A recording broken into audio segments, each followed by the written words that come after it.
first order of business is we'll do a roll call. All right, Mr. Deach? Yes. Mr. Cullen? Yes. Mr. Barton? Yes. Mr. Durbin? Yes. Mr. Cooper? Yes. Mr. Priest? Yes. Mr. Holt? Yes. Mr. Taylor? Yes. Mr. Costello? Has not joined the meeting as of yet. Okay. So just a reminder to keep your computers muted until you need to speak in, and we'll try to work in everybody that wants to talk tonight. So, It is hard to hear you, so okay. please speak into the mics, I guess. Okay, is that better? Yep, it is, Rich. Okay. So first order of business tonight will be the public hearings, and our first public hearing will be the Warren County Handicap Services Site Plan -135. Mr. Fick, if you'll come up to the podium and help us out with that and get us started tonight. Appreciate you for being here. All right, good evening, Planning and Zoning Commission. For your consideration tonight for the first public hearing, we ask for the review of the site plan application for Warren County Handicap Services to be located at 26321 Dry Fork Road. I ask that the ordinance of the City of Warrenton be made part of the record by reference. The comprehensive plan of the City of Warrenton be made part of the record by reference. The package shown as SP-135 on the agenda be made part of the record by reference, which includes the publication notice of tonight's public hearing that was posted in a Warren County record. Eric Kirschner with Cochran Engineering and Kelly Clodfelter with Warren County Handicap Services will be here for later on to answer any questions for you. Thank you.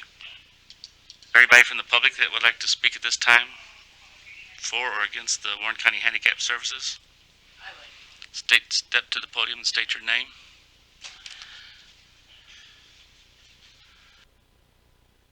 My name is Tina James. I'm located at 362 Dry Fork Crossing. A lot of these questions we may not be able to answer if they're not here.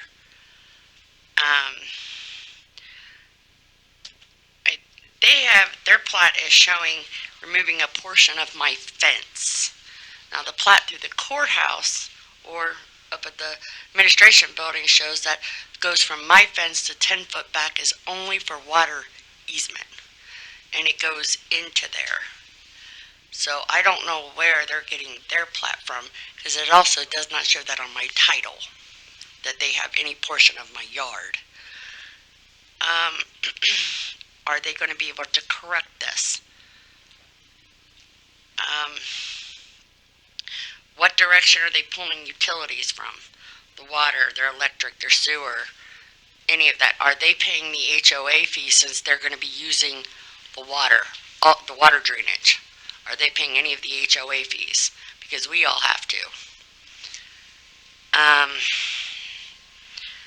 What measures are they going to take in implementing in regarding security, safety? Where are they putting this driveway? Because this is only there's only 12 houses on this street, and you've got 47. Where are they planning on putting this driveway at if the city is, or the utility company, I should say, is not going to allow them to put it in anywhere else? Are they going to put it off of our street, or are they putting it off of Dry Fork? And if so, if they put it off of Dry Fork, they're going to have to reduce the speed through there, because that would almost be a hidden driveway at that point.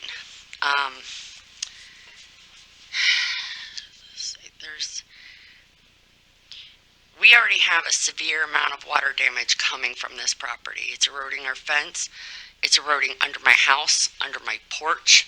It's already starting to sag. Are they going to rectify this? Are they going to fix it? Or is this going to get worse? I need to know. And is this going to up or lower what my home property value is worth?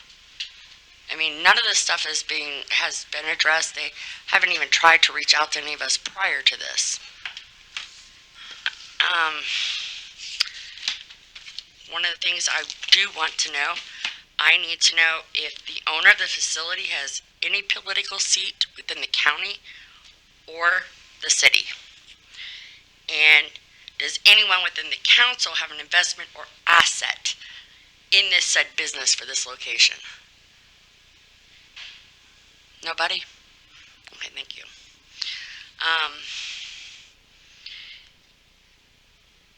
I want to know what the traffic risk is going to be majorly. There are a lot of kids on our road. We have a, slow play because of children. I want to know how they're really going to address this, because it's going to bring a lot more traffic. And is this a facility where it's by appointment, like during the day, like a doctor's office, or is this also a in-home treatment center where there'll actually be residents living? Okay, we don't know that either. Nobody's ever said anything to us. Although those questions will be answered tonight at some point, so. Okay.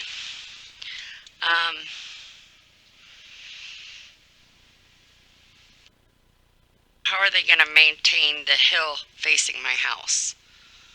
That's another question I want to know, because it goes up pretty steep and all that water just drains off of it. And there's a water easement. HOA hasn't done much, but they also don't own that property anymore either.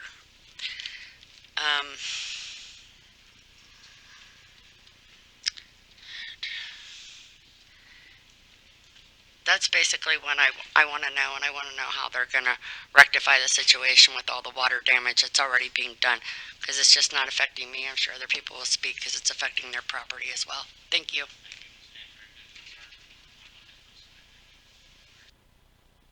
Anyone else here to speak on behalf or against the Warren County Handicap Services? All right, I have a few letters that I need to Mr. read Fick, off. You may, sir. You have the floor. All right, so the first one were questions. I have a copy of the questions from Miss James that she just answered, or just asked.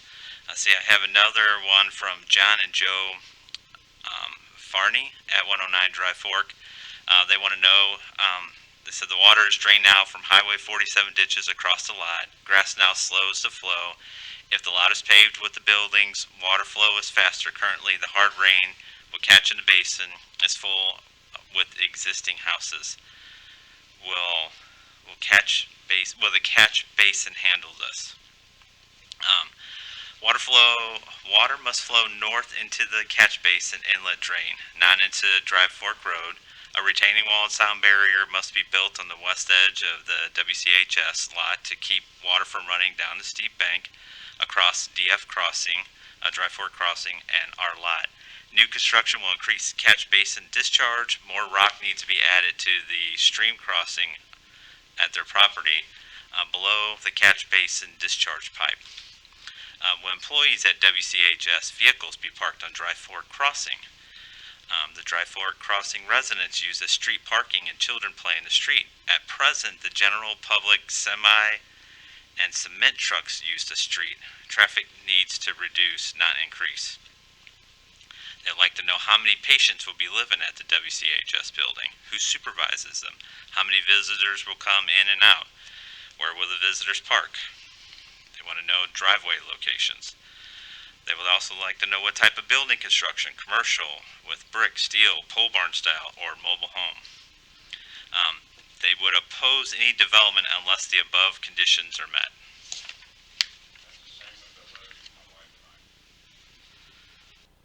Okay.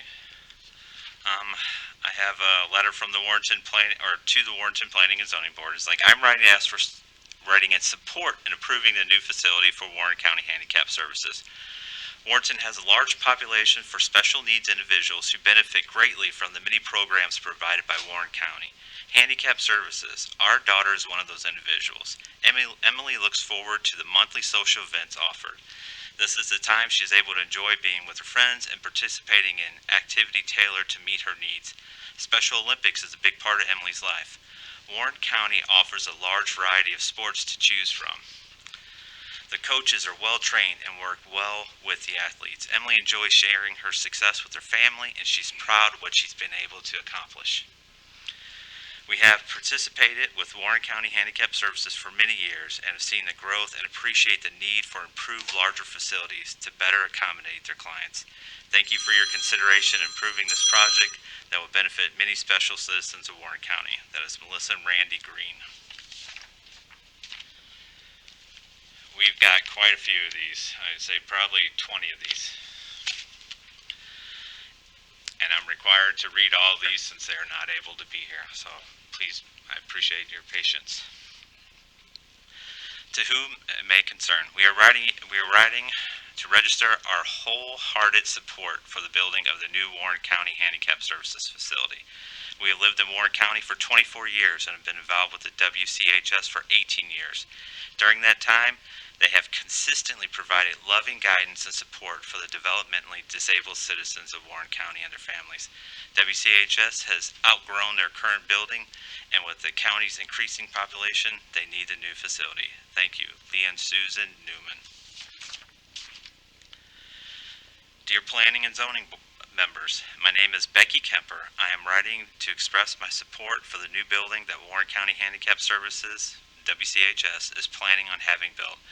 I have two sons, ages 21 and 20, that have autism. I've been involved with both their activities that WCHS has offered. I believe the present building is too small for the programs that the agency offers. For instance, the camp, this is printed out, the camp is a 2-week day camp that is held every summer for Warren County youth ages 6 to 15. They have been a developmental disability. I have worked the last 5 summers as a camp aide for camp as we can. The camp has to be held at a different building than the WCHS, such as the Knights of Columbus or Warranted Baptist Church, because the present building cannot accommodate the number of campers who attend this unique camp. I believe a new, larger, more modern building for the WCHS would be an asset to the community and for the clients they serve. Sincerely, Becky Kemper. She also stated that this was handwritten because her computer was having problems. To the Warranted Planning and Zoning Board, we are writing this letter on behalf of the Warren County Handicap Services as a show of support for their new building. Our daughter Natalie is a recipient of their services. To say that she benefits greatly from the services would be an understatement. The excitement and anticipation that she gets when she knows that she would go to the house, that she would get to go to the house or for an outing brings such joy to our hearts. This is a testament to the dedication to the staff to provide an environment that provides such positivity for our special kiddos that cannot be replaced. The potential of a new facility would not only enhance the dedication and experience for our kiddos, but cannot be overstated. Being able to provide the environment experiences for our kiddos deserve to have and should have the priority from all of us. We prayerfully ask to provide all the necessary support required to make this dream come true so that so many may benefit for so many years to come. Thank you. Sincerely, Ryan and Angela Gifford.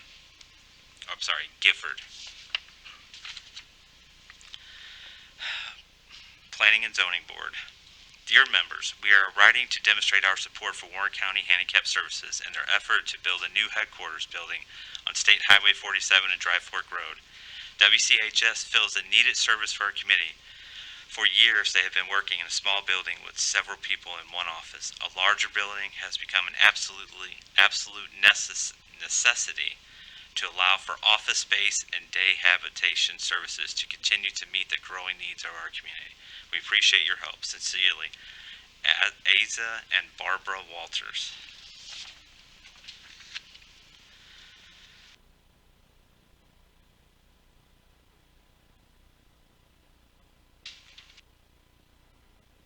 Only 8 more to go.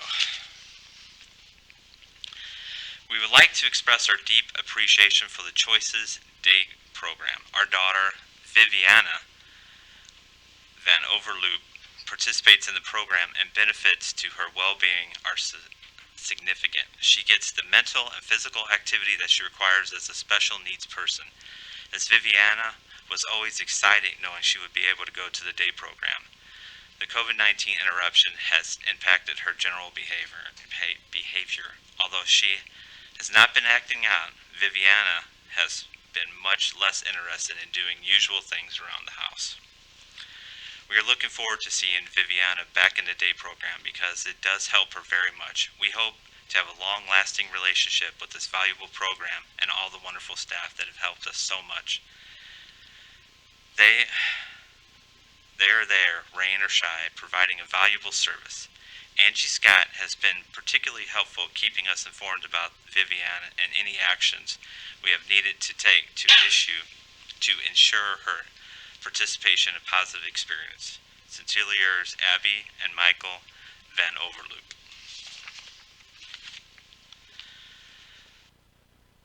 Dear Planning and Zoning, my name is Tasha McCarthy. I am writing in reference to the new facility being built for Warren County Handicap Services. Being unable to attend the meeting on July 2nd due to COVID-19, I am writing in hopes of getting to express my feelings about the potential of this new building. As a Warren County resident since 1994 and as a person working in this field since 2013, I can assure you the new facility is greatly needed. The services they provide are very needed, and with a new facility, they will be able to serve more. Warren County Handicap Services has done amazing things for our community for many years. Having the possibility to have a larger facility and potentially serve more people is an amazing thing. I sincerely hope that the county that I've loved and lived in for so many years feels the same. Thank you so much for taking the time to let me express how I feel about Warren County Handicap Services. Sincerely, Tasha McCarty. Dear Planning and Zoning, I'm writing today asking you to approve the building of the new facility for Warren County Handicap Services, WCHS. At your upcoming meeting on July 2nd, 2020, WCHS provides many people services for people with developmental disabilities in Warren County. Because the need is so great, WCHS has outgrown their current building and has a waiting list to provide services. As a parent of a young adult who utilizes some of the many services WCHS offers, I can personally attest to the difference WCHS services makes in the lives of those with special needs and how badly a new larger facility is needed. Sincerely, Jane D. Hale. Dear Planning and Zoning, my name is Edward Greenfeld. I am writing about the meeting on July 2nd. Being unable to attend due to COVID-19, I'm writing in hopes of expressing my feelings about the new facility being built for Warren County Handicap Services. I would like to express that I feel this would be a huge asset for our community. It would not only help those with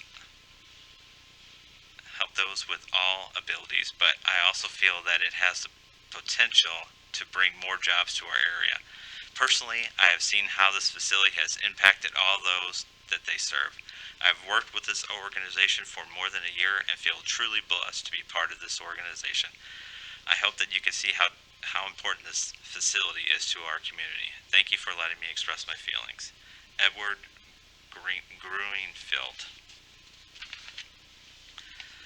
This is almost the same exact letter from Timothy Greenfield. He also feels the same way. He's writing because he's unable to be here, but he feels that the new facility will not only support those currently, but also help so many in the future. The growth will happen with the new facility and will impact the community in amazing ways. He has been fortunate to be a part of the facility for also for a year. Timothy Greenfield. Warren County Handicap Services, for the Planning and Zoning meeting.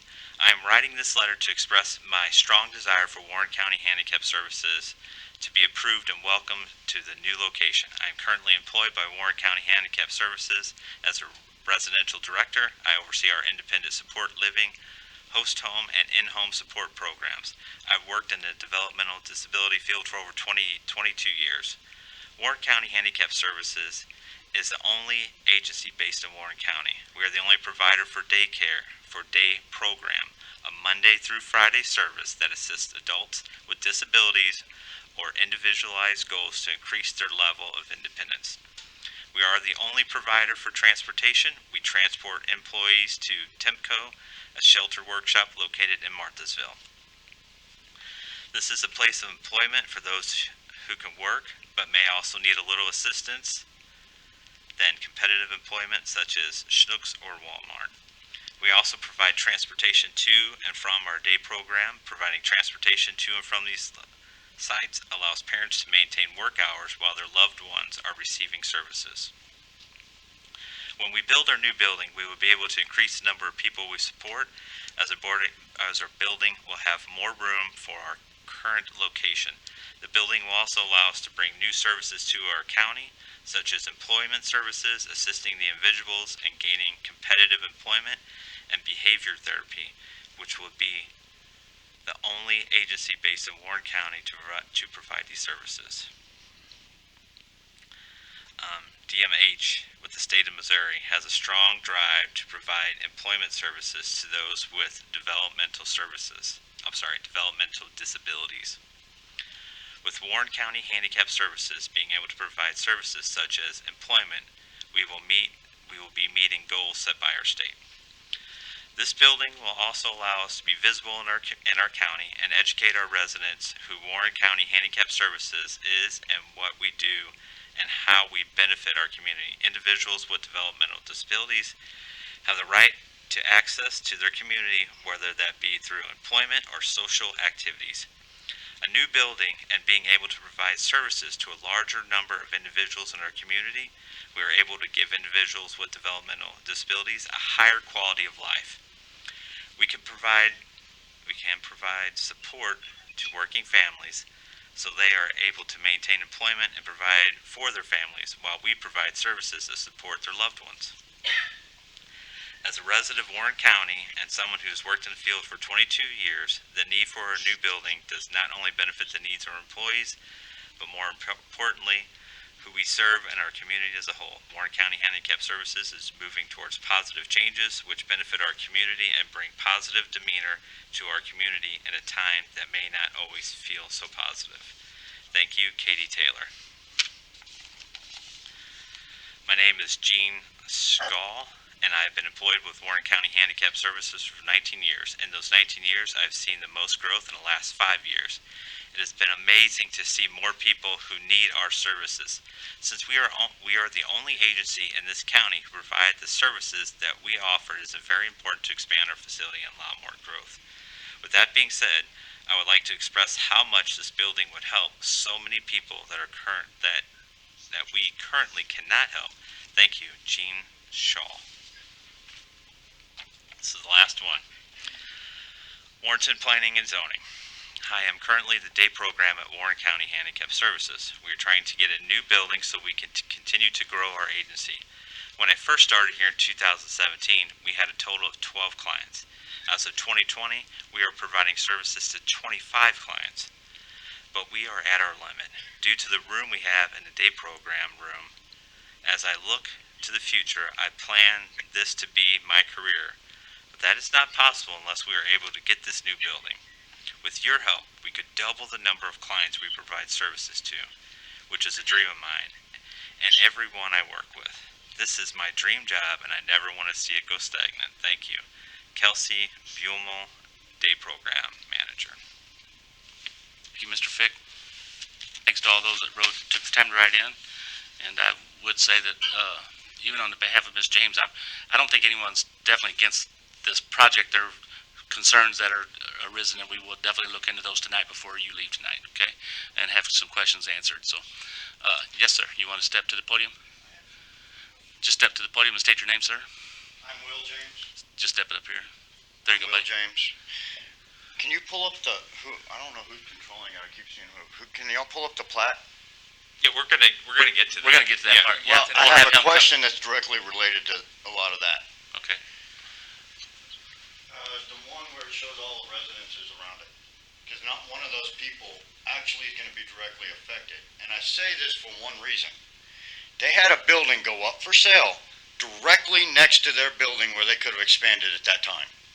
They did not even attempt to buy it. That means that they only intended to do this. It's going to reduce my home value at least $45,000 to $50,000. Am I against them expanding? No, I think they do great work. I really do. But why do I have to suffer so that they can build there? How are they going to mitigate that? Because I understand they're doing great work. I understand they've got all their clients and their employees writing to try to convince it. That's a logical move that anybody's going to make to try to convince somebody. But how is it going to affect every single person on that street with the increased flow of traffic, especially flow of traffic, because if you're going to be expanding all of those different services and have all that, what you don't see, is there a way to bring this down here? I'm sorry. Is there a way? Right here is right here is where Dry Fork Crossing is. There's a hill right here. You're wanting to put the entrance right here. This hill right here makes this blind. So whenever Kelly, for example, she lives up in Woodridge, and she's coming to work, if she has to stop for traffic coming down, those people go 65, 70 miles an hour up Dry Fork Road. We just had a kid take out 3 telephone poles on Dry Fork. That's a safety risk, especially on a winter day. I have people that slide into my yard because they don't realize that's an incline after they go up that steep hill. Every year there's people in my yard.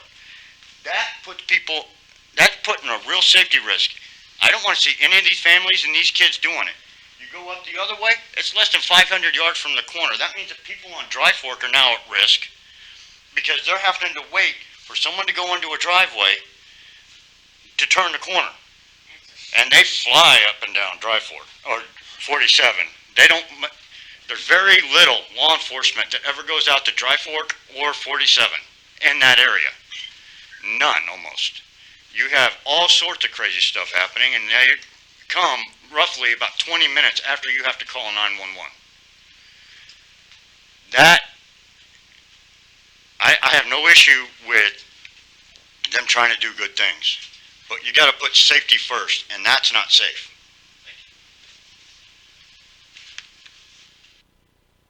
Anyone else would like to speak tonight? Yes, ma'am. Step to the podium, state your name. My name's Alyssa Spurlock. My address is 358 Dry Fork Crossing. I also live on the street. I'm short. Yeah, that hill in the back is very large. When they started building all of those houses, they're nice houses. Don't get me wrong. But when they flattened the top of that hill out, they buried a ton of debris. So when we have people coming in to wanting to build a facility, I'm a certified CNA, so I completely understand about helping, one another out, especially people with serious needs. But with that being said, the trafficking doesn't help. The building with all the debris underneath, it's gonna cause more serious issues. What if debris goes flying into houses? I'm a renter. I don't make enough money to sit here and have a mortgage. But where I'm living, that's my kingdom. I protect that with all of my might. But if something's gonna be dug up, planned out, there's tons of kids on the street, and they're always, interacting with everyone. That's my stepdad that was just up here talking. We live 2 houses apart. You guys will not believe how many accidents there are, almost on a daily basis. The other day, I was at work. I had a phone call from my husband. There was an accident. Our electricity went out. No big deal. 20 minutes later, I get another phone call.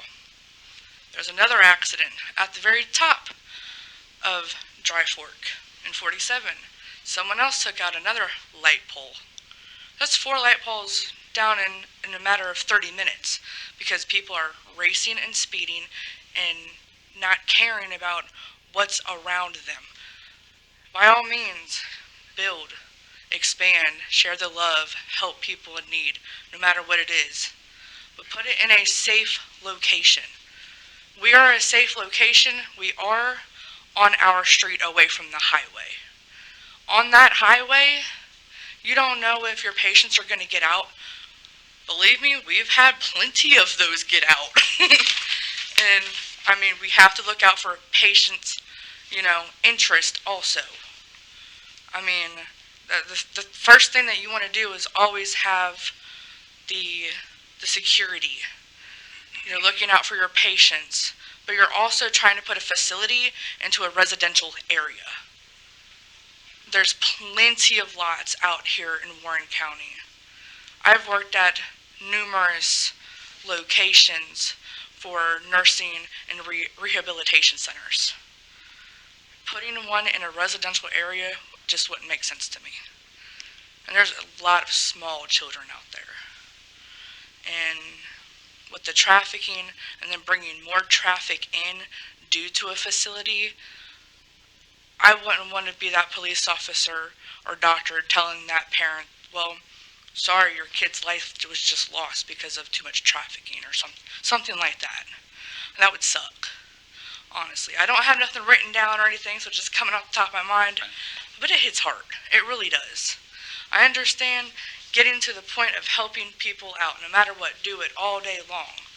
But do it in a manageable area. Thank you for your time. Thank you.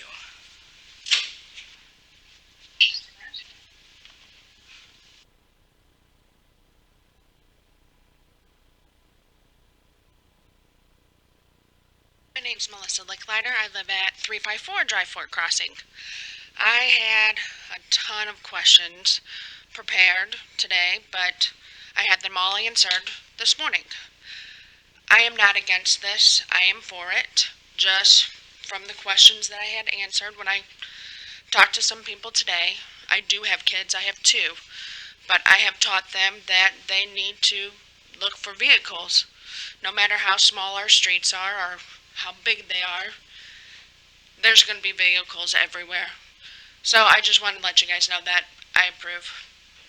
Thank you. Anyone else? Thank you for everyone's time. At this time, we'll close that public hearing and open up our next public hearing, and we'll come back and answer questions when the meeting is opened up for those. So don't think we're just moving on to the public hearings at this time. So our next public hearing will be the Lewis Family Garage Site Plan -136. All right, so for the second hearing, I asked for the review for the site plan application for the Lewis Family Garage to be located at 907 East Veterans Memorial Parkway. I asked that the ordinance of the City of Warrenton be made part of the record by reference, the comprehensive plan of the City of Warrenton be made part of the record by reference, and finally the packet shown as SP-136 on the agenda be made part of the record by reference, which also includes the publication notice of tonight's public hearing that was posted in the Warren County Record.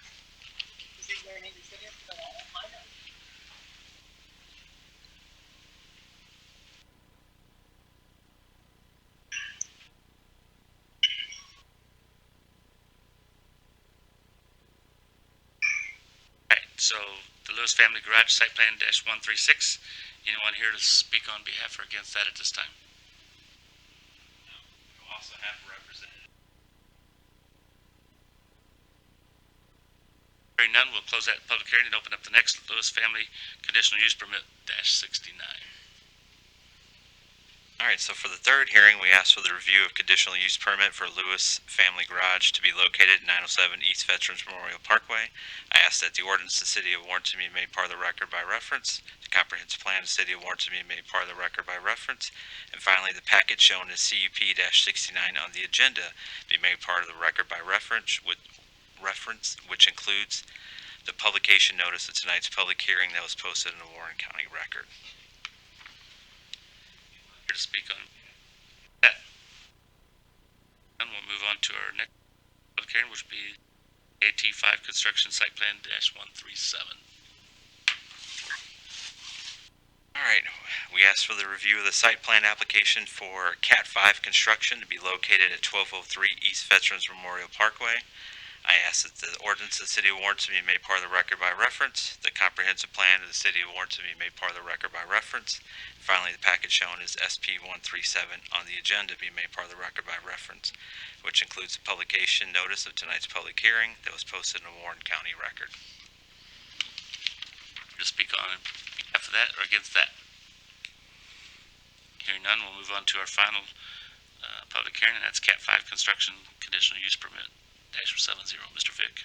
All right, so for the final hearing, we asked for the review of a conditional use permit for Cat 5 construction to be located at 1203 East Veterans Memorial Parkway.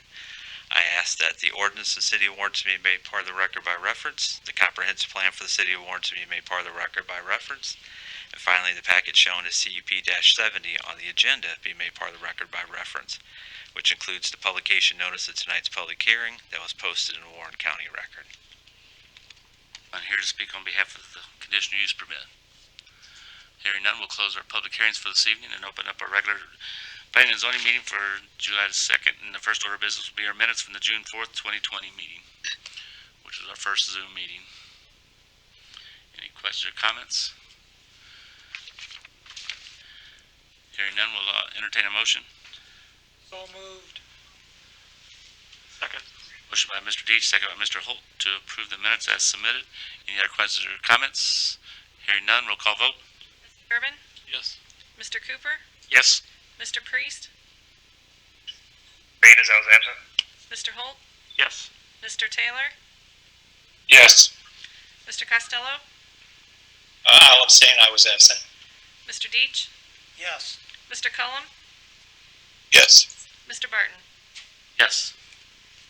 Motion passes 7-0 with 2 abstentions and 1 vacancy, which reminds me that I'd like to thank Stacy Blondin for her service on our commission. She is no longer living in the city limits, so she has been stepped down from her position.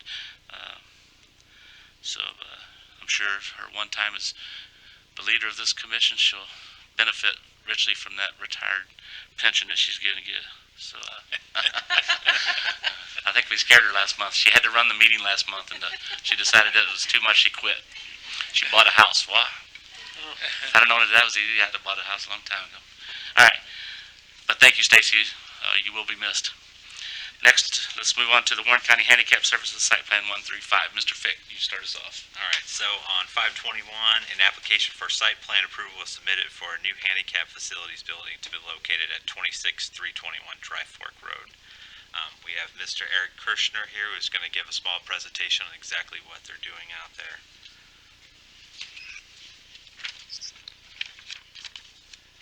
State your name for the record, sir. Absolutely. I'm Eric Kirchner with Cochran Engineering. Here this evening representing Warren County Handicap Services. This evening I have with me Kelly Clodfelter and several of her staff members, as well as Joanne from Boons Lake Regional Planning Commission. We're before you this evening requesting site plan approval. The site that's before you is located at the northwest corner of Dry Fork Road and Highway 47. Site is 2.44 acres, and the site is Zone C3. The proposed building that you see on the plan that you have in front of you is 4,900 square feet with future expansion area identified. Access for this project, there will only be one access point. It'll be via Dry Fork Road. And just for clarity from some of the comments made there, the entrance is located that we have shown on the plan is approximately halfway between 47 and Dry Fork Crossing. We're 225 feet from 47 and 200 feet from Dry Fork Crossing, so we're just about dead center in between. You couldn't go any further towards 47. There's a big power pole there, so it just made sense to come in where we did, so we didn't have to move that pole. The parking that's required for this facility based upon the city's code is 17 spaces. The facility that we have shown has 31 spaces, which has 2 ADA spaces included in that, as well as 5 spaces to park their shuttle vans, so they have storage capacity for those vans. We also show 1 space for their bus to be parked. The main entrance to the building faces Highway 47, which would be towards the east, and then it has a covered entrance on the north side of the building, which is a canopy for the van drop-off, so that they can bring their students in, drop them under the canopy and not be in the weather, and then get them in the doors into the facility. There's trash enclosure located on the north side of the building, and it'll be masonry. The site lighting is per the city's requirements, and the lighting for this facility won't be on all night long. It'll be on during hours of operation, and even if they need it, if not, it'll just be building lights that'll be on. The parking lot lights will not be on. This site has a detention basin shown on it. The intention of the detention basin is to collect the stormwater runoff from our improvements and the existing drainage running across the grass area that you have right now. And that basin will intercept all that stormwater, hold it, meter it out to be released at a rate that's equal to or less than what currently leaves the site now as a grassy site. So we won't be increasing any additional runoff. And the outfall for that detention basin is actually connected to an existing area inlet that was put on this property when the subdivision next to us was developed. So the intent was for this property to go into that storm pipe, and we're tying into that storm pipe. The landscaping, we provide a landscape plan meeting the city's requirements. One thing that I would like to, well, let me back up here. I've got a couple things I want to address from some of their comments. So Mrs. James mentioned something about a fence along her property and the fact that we're moving her fence. We are not moving her fence. Can you pan up just a little bit on this? You want the landscape or you want this one? No, this is fine. Okay. So right here is the fence that they're talking to. This darker line right here is their property line. Their fence is actually just inside their property line. We are not doing anything off of our property boundaries. Actually, we're not even grading any of this slope. We're starting at the top of the existing slope and grading up. I need you to talk into that one though. Yeah, okay, gotcha. So, Can you repeat that then for the public Okay, so they yep. can hear? okay, so this is the property of Mrs. James, Mr. and Mrs. James right here. This darker line right here is their actual property line. You can see the smaller line underneath that with the squares in it. That's their existing fence. So we are not touching their fence. There's fences, depending on which property you're on, there's an existing fence over here. There's some other landscaping and garden things up in this area that we're not gonna mess with. All of our improvements are from the top of the existing slope up. So we're not going to be doing anything to the existing slope that's here other than getting good grass established on it, mowing and maintaining it. So we're not going to be doing anything. And then from a stormwater standpoint, all the water that currently right now, 47 being up here, all this water runs from east to west. Runs right towards these people right now and runs down that slope. Except, from this point right here, there's even a pipe under 47 that discharges onto this property. That'll all go into the detention basin. All of this area that now currently runs towards these houses will be picked up by our pavement, curbs, and storm sewers and directed into this detention basin. So we're going to lessen the problems that they have just by doing our development. The other thing I want to point out is, this is zone C3, 2.44 acres that goes all the way up to here. We're only improving this end of it. C3 would allow much more development on there from a retail standpoint. You get a lot more density on there. So this is a lot less dense impact than what your code would allow in this facility, by all means. Utilities, they had a question on utilities. Right down here below the basin, when they developed, right there. When they developed this residential, they stubbed the sanitary line onto this property. So it's got connection for the sanitary. Water is out along Dry Fork Road over here, so we'll connect to the water over there. Overhead power is out along 47. So all the utilities are right there and available to it. Talked about drive locations, drainage issues.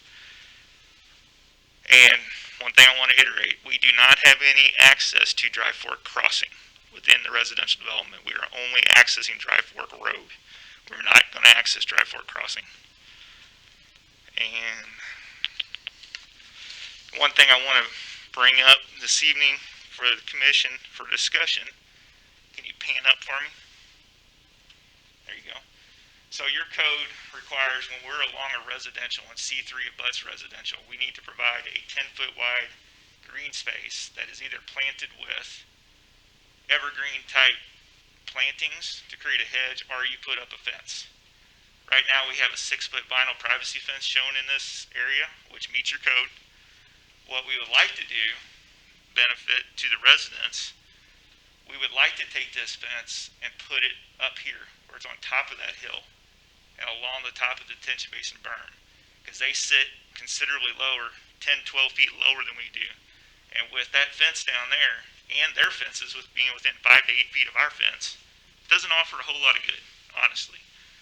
It would be much more beneficial if we were allowed to put that fence up here and we would run it all the way from the building setback here, along the top of the detention basin, and probably stop it right about here somewhere. And that's something I'd like to open for discussion with the commission, if you don't mind. Now what I'm going to do is I'm going to go ahead and turn it over to Kelly and let her say a few words about her operations and other things, and then we can come back to me if you want to do it at that point, okay?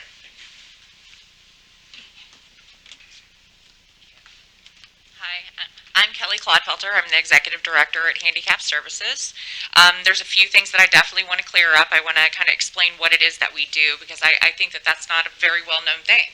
We've been here for over 30 years, but at this point we are actually in a residential area in an old house that is not ADA compliant. We got grandfathered into all that good stuff, so we don't have very good access in this building to take care of people who have higher needs, especially in wheelchairs, in walkers, anything like that. It's very, very, very hard to maneuver. But we do not run around the clock. We do not have patience.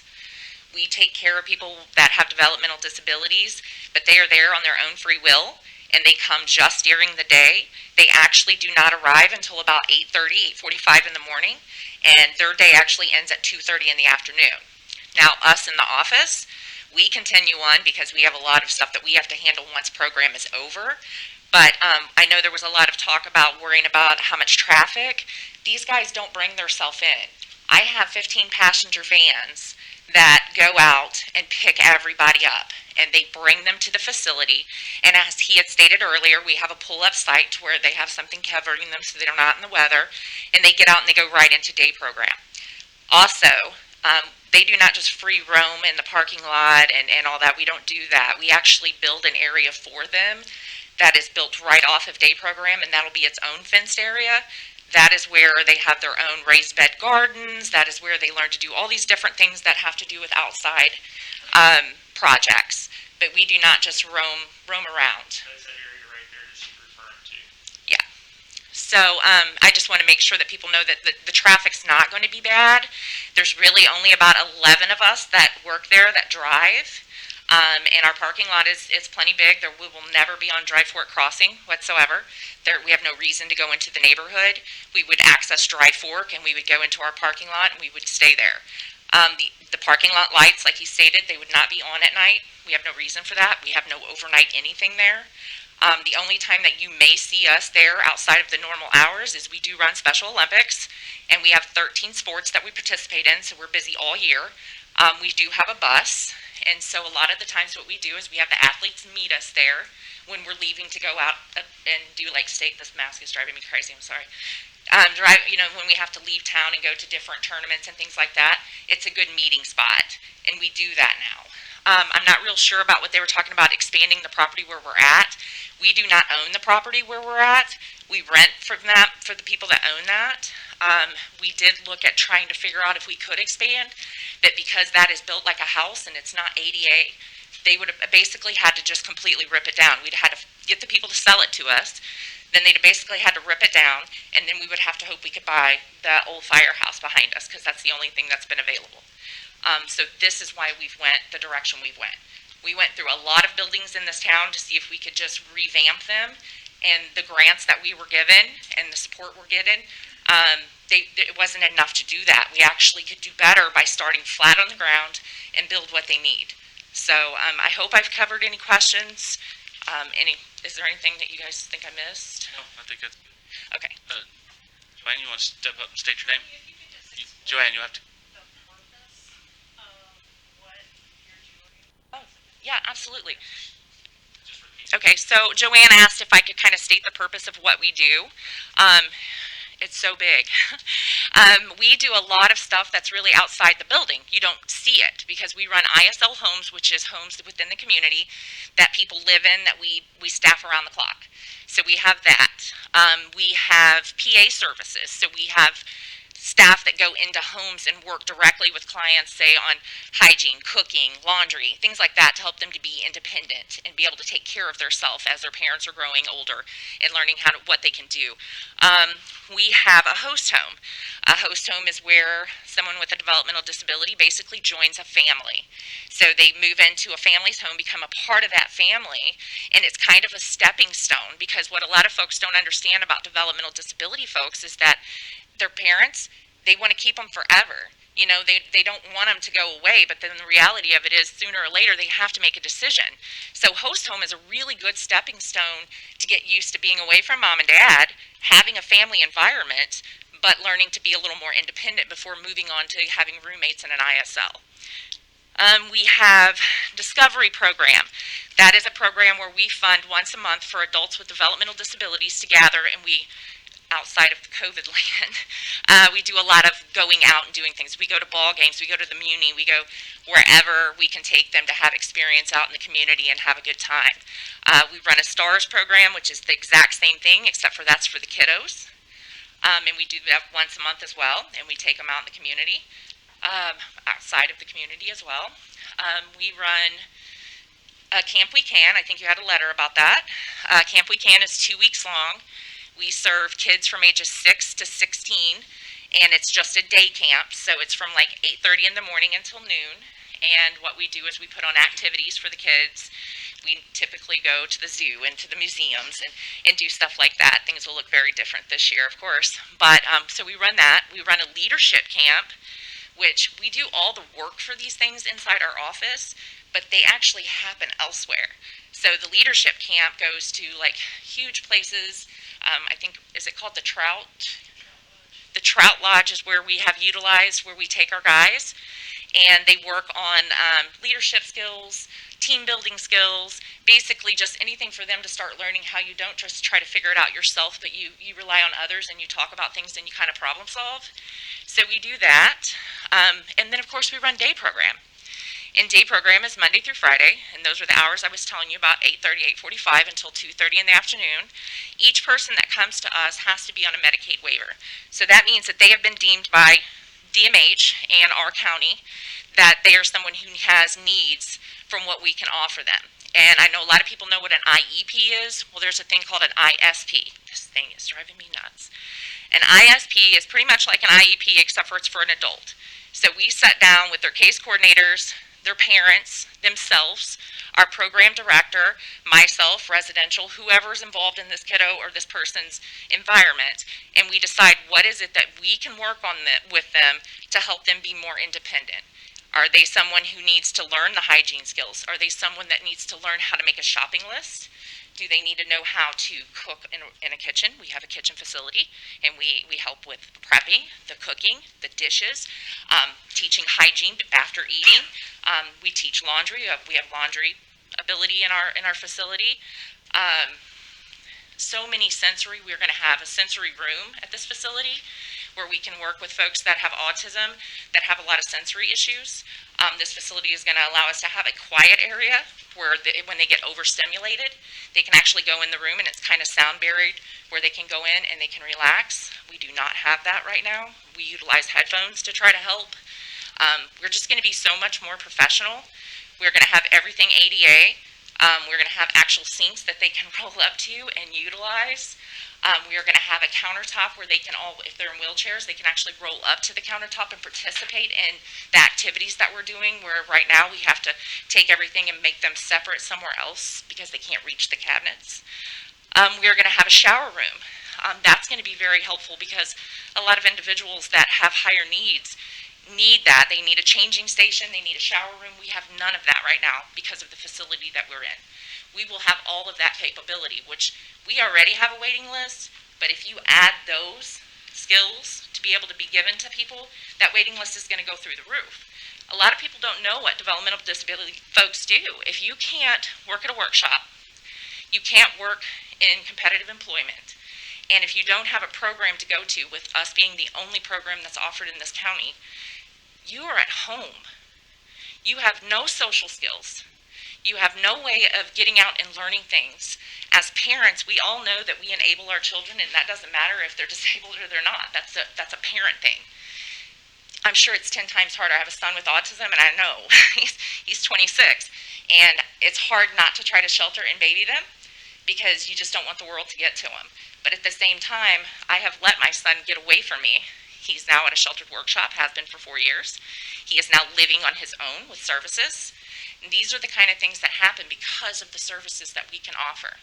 And without them, people don't have a whole lot of hope. They just really don't. It's just home.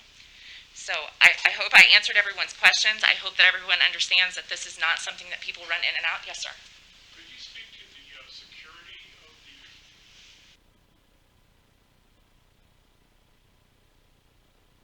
possibly get out there, talk about? Yes. Yes. So he asked if there's a chance, like on security wise, if someone could get out and possibly run out in traffic. That would be an answer to no. What happens, we do have security, but no, they would not be able to get out and do those things.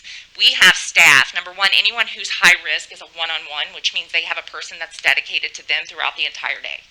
If they're not high risk, then the highest ratio you can have is 6 to 1, and I've never ran at that level. I think that there's just no way. I don't care if everyone's behaviors are great. People need more interaction than 6 to 1.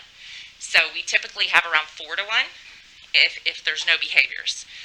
The way our doors are set up, there's no way for them to just be able to access the door. We have alarms on our doors and all that good stuff. Plus, the only door that they can access going out of day program, that door goes straight into the fenced area that's just for them. So the doors that go outside of that, staff will have to hit their badge or use a key or whatever to get through the other doors that go to the other parts of the building. So they won't have access to that. They'll only have access to the door that goes straight out into that guarded area. And correct me if I'm wrong, you're actually closer to 47 now than you would be here. Oh yes, absolutely. With We First Street and we are really close to 47. I've been in the developmental disability world in this county for 10 years, and that's just never been an issue. We've always made sure that we had things together.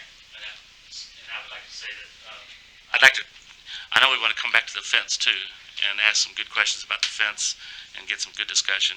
I know personally that you're good neighbors because I'm in one of the houses is my neighbor, and you wouldn't know that they were a part of the program if you just didn't know. I mean, that's how good neighbors they are. Plus, I have 2 best friends that are a part of your program as well, and in their neighborhood, they blossom because of this program. So, thank you for your services. Sir, you had one more question. I'll let you address one more time.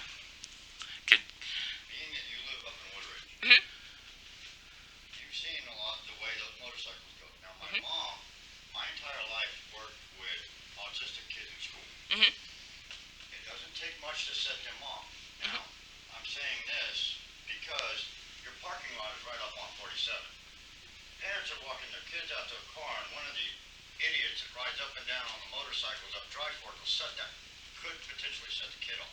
Okay, so you weren't in here earlier when we first started talking, but I was not. yeah, that's okay. I just want to explain what I had said so you hear it too. So parents do not come and pick up and drop off kiddos. We run 15-passenger vans, and we go pick everyone up in the morning. They do not access the entire parking lot. They go straight to the door with a covered piece over it that lets them out into day program. What happens if something triggers them? I mean, there's several people with dogs, you've got the motorcycles, you've got cars. I mean, you look at the black marks right there, they're using Dry Fork right there as a race strip. So I know for sure that we will have the county on our side. That side is county. We're in city, but county is on the other side. We will be having county out there a lot more than they are now. Into the property. Yes, but it is the entrance of who we are, that's county, so they can keep an eye on that road for us. But what I can say is that everyone who works for us, you don't just walk out off the street and come work for us. There is so much training and so much into what we do that we know what we're looking for. We know how to protect our guys. We know how to make sure our walls are going to be made in day program to where they're sound barriers, because it's a huge deal with the noises and stuff. And so when they leave that area, they get on a van and then they leave. Well, I guess where I was going with that is, wouldn't it be smart to put a fence along Dry Fork and along 47, just in case, because you know what? Accidents do happen, and when these kids get triggered, they are strong as an ox. I mean, I've tried to help my mom with something. Good God. Did you want to? Well, I'm going to turn it over. Mr. Hawk, you had a question, Sorry, sir. Mr. Hawk. Yeah, Kelly, could you explain to the audience what the organization looks like? Because typically when a business comes in, there's an investor, there's an owner. Talk about the structure of Warren County Handicap Services for us. Okay, sure. So the structure of the Warren County Handicap Services is that we are a non-for-profit and we are ran by the board of directors. So it's really not like somebody owns us. We have people that are within the community that are on our board. Everybody that is on our board has a reason to be there, whether they are part of law enforcement, whether they are part of, families. We have lots of parents that participate on the board. We have lots of professionals that work within what we do in different areas. We are structured in a way that we're getting, we don't have some boss man, I have 12 people to answer to. Every move I make, I can't just wake up and say, this is what I'm gonna do today. I have a whole board that I have to answer to and that I have to go through to get everything. This project that we have, this is not just, it didn't just happen. It's been going on for 3 years. We didn't have that property that long, but we've been doing it for 3 years because I went through this whole community and I looked everywhere for existing buildings that we could go in and revamp. And it was so expensive to do that it was cheaper for us on grants, because that's how we run, to go and build from the ground up. And I don't have a problem, I mean, it is your property. But when your husband came out right after you bought it, I pointed out with pictures and video of the property damage that your property's been doing. I did it to the previous 2 owners as well. Nobody has fixed it. Now with the fence going up there like you were proposing, I don't mind that. That'll actually help hide the building. What are you planning to do with the hill then? We'll talk. Because y'all don't like to cut the hill to begin with. Y'all just cut the top. We'll address that in a minute. We'll come back to that when we talk about the fence. Thank you for that, though. Yes. Did you want to finish up anything? Gary, am I explaining that correctly, or would you like me to go in more detail of anything specific? No, I think that's fine. I think Okay. people just need to realize that you're a not-for-profit, almost a quasi-government agency in the sense that most of your funding comes from government sources, as opposed to an individual Gary. that's They are a profit. government agency as well. You gotta Gary. make sure you state that. I said it's a it's a not-for-profit, but most of their funding comes from government revenue. That's fine. Correct. A lot of companies can get government funding, I and I understand understand what you're saying, but just putting it out there is a misnomer, because they are not, in fact, a government agency. They are still a nonprofit. They Sir. are not-for-profit, but the difference is between a not-for-profit. Legal terms, we can do legal. Sir, Will you allow me to speak? My point is, if this was a sole proprietorship company or corporation with an investment interest to make money, then I would be concerned, because there's ways you would want to cut corners to make a profit. They don't have a profit motive. That's my whole point. Thank you, Mr. Up. I'm not saying they do it all. All right, thanks, sir. All right, ma'am, you'd like to say something. I was just gonna Can you step up? Hi. You read my letter. I'm sorry I wasn't supposed to be here, but I got things arranged. My name's Katie Taylor. I'm the residential director with Warren County Handicap Services. I've been employed here for 2 years, but I have 22 years in the field.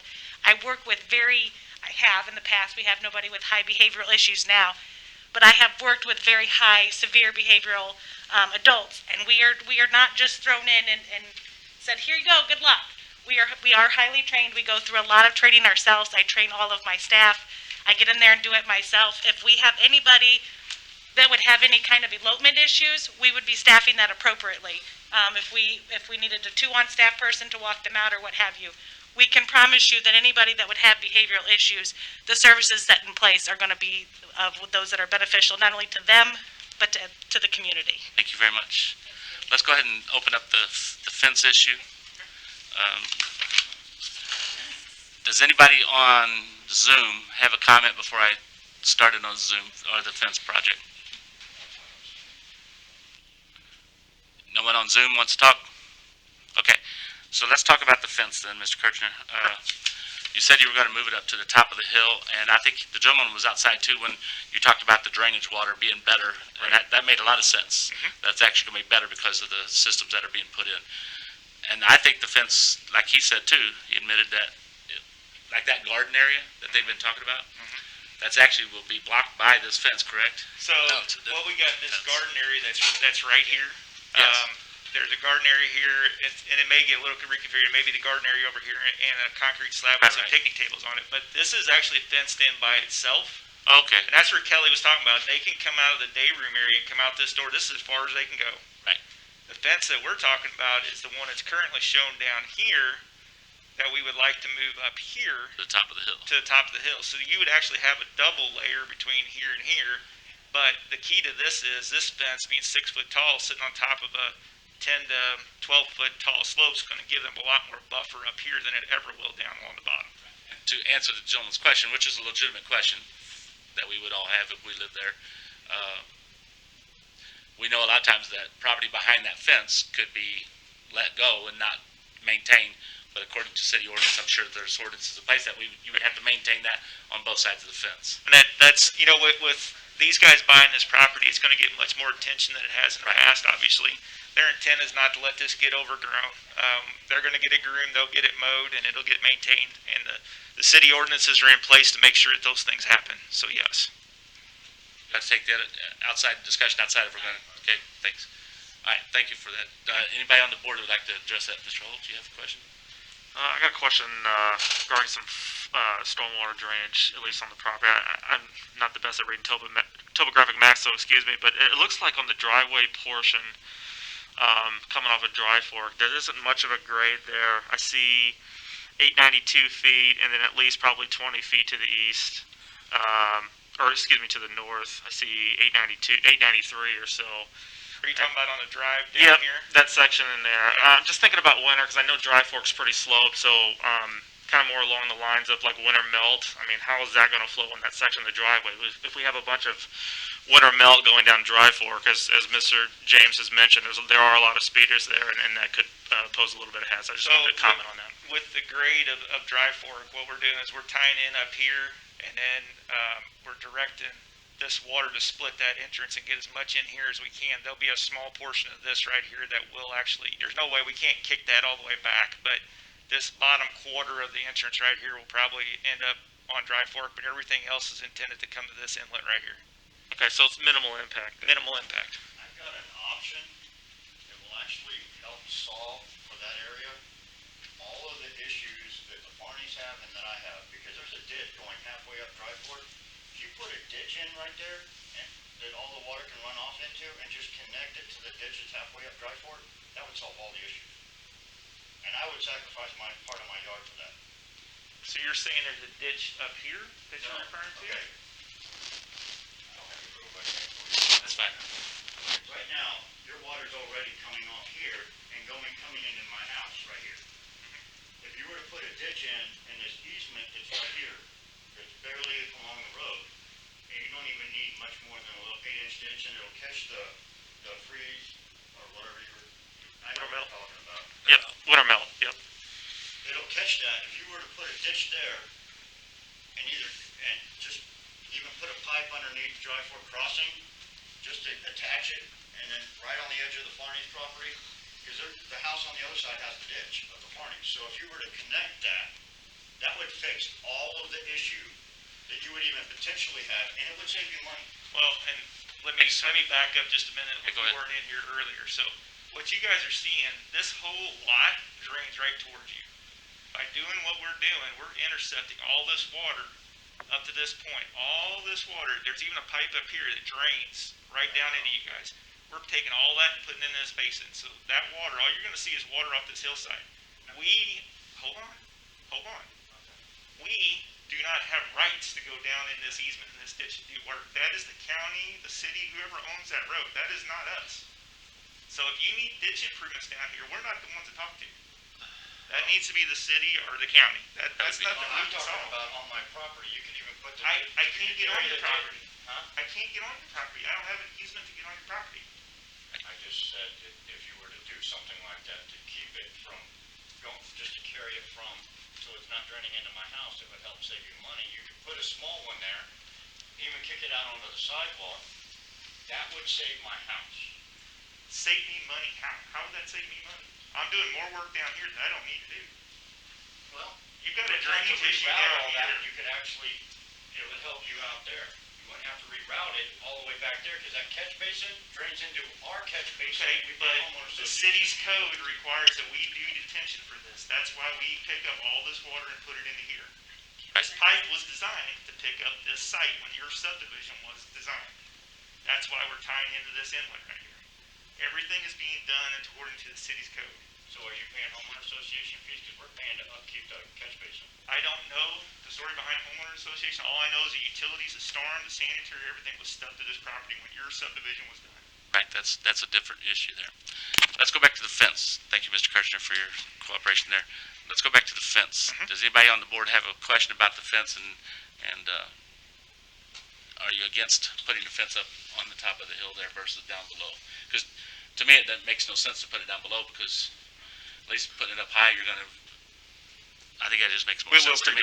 We'll create a buffer for the It'll joiners. create the There's no buffer doubt that about we've it. been talking about. I know the questions that, we addressed the driveway situation, you talked about that, the water drainage, thank you for doing that. The lighting issue was addressed, and these are all questions that Mrs. James had Yes. addressed tonight. The noise, and I think that Mrs. Clodfelter has talked about that it's very minimal because of the situation that's inside and the way they drop off.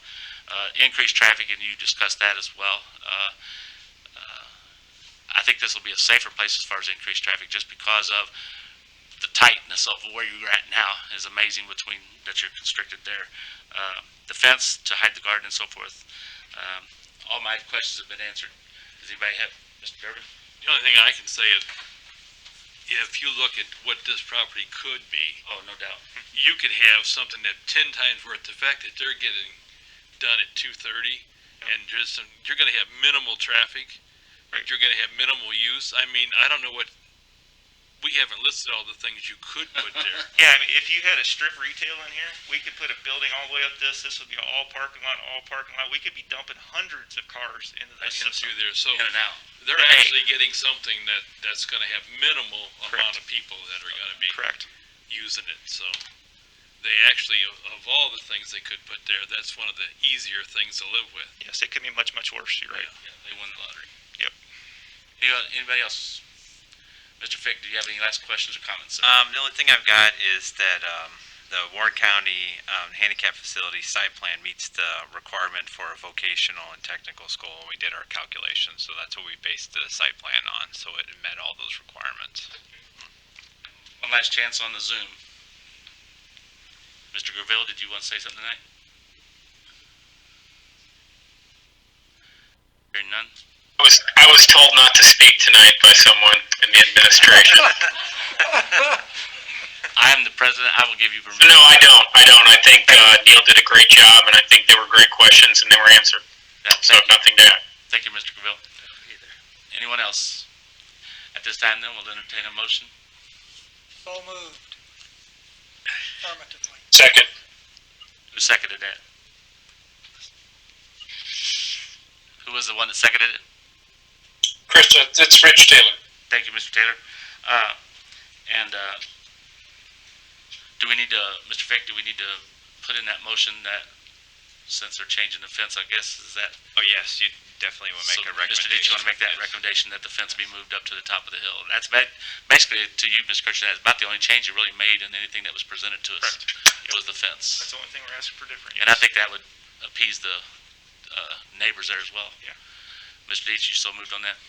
Yes. Okay, we have a motion by Mr. Deitch, second by Mr. Taylor to approve this as submitted, except for moving the fence from the bottom of the hill to the top of the hill. So, any other questions or comments? And before I take a roll call vote, thank you for everybody's comments and cooperation tonight. That was good community network there. Roll call vote. Mr. Holt? Yes. Mr. Taylor? Yes. Mr. Costello? Yes. Mr. Deitch? Yes. Mr. Cullum? Mr. Cullum?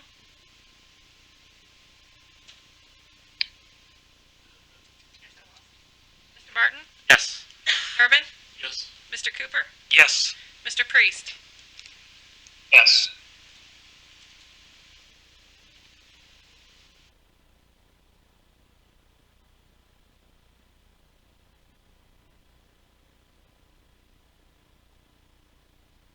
iPad. Jason, you there? All right, motion passes 8-0, one vacancy and one muted. Yeah. Thank you very much. Thank you for your time, guys. Appreciate that. At this time, we'll go ahead and start the Lewis Family Garage Site Plan -136. Mr. Fick, if you'll bring us up to speed on that again one more time, thank you. All right, so on 5/26, an application for a site plan approval was submitted for the Lewis Family Garage and will allow an automotive repair shop. So, some additional information for the park, additional landscaping is to be installed per the site plan, a total of 9 street trees and 34 foundation shrubs. Currently, there's no exterior lighting provided on the south and east side of the building. The dumpster enclosure has been removed. Right now, there's a total of 9 parking spaces. They're required to have 10. They're working with Chick Lumber to try to get 2 additional parking spaces because they're right over the property line. Actually, it's like 1 1/3 that's over the property line right now. So Thomas J. Buckley, owner, has submitted a letter with Chick Lumber that has granted permission to use those 2 parking spaces, so that will meet the minimum requirement. But we still have had concerns with additional parking. So I have. Yeah, no, it's here. Okay, I just want to make sure Eric didn't walk out with it. Yeah. Oh. Sorry. You want to come up? So. No, are you Okay. ready? Yeah, you can go ahead. I'll grab the laser real quick. Sorry, I just wanted to make sure Eric didn't accidentally walk out with it. Good evening, everyone. I'm Brandon Kurtz. I'm here with Lewis and Beatty. We have Eric Lewis, who is the intended operator of the Lewis Family Garage. Melody, could you please pull up the site plan? This is in the former Warren County Glass Building, next to Chick Lumber, in front of Mama Bear's Daycare. They're on the South Outer Road, Veterans Memorial. They're looking to do a light to medium automotive repair, maintenance, oil changes, things of that nature. And if anybody has any questions, any technical questions, I'll answer them. If there's any operational questions, I'll defer that to Mr. Lewis here. No, I don't have that submitted in here, the site plan. You don't have the site plan? I do not have the site plan attached. Okay. I have a small copy of the site plan. Do you guys have a PDF? They don't have a PDF of it in the packet? Oh. Site plan 136? Oh. Yes, 136? Yeah.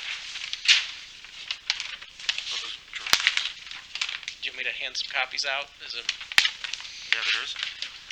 I thought something was weird with that.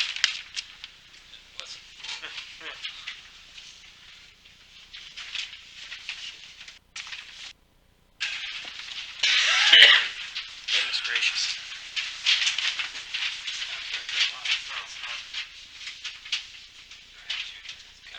Yes.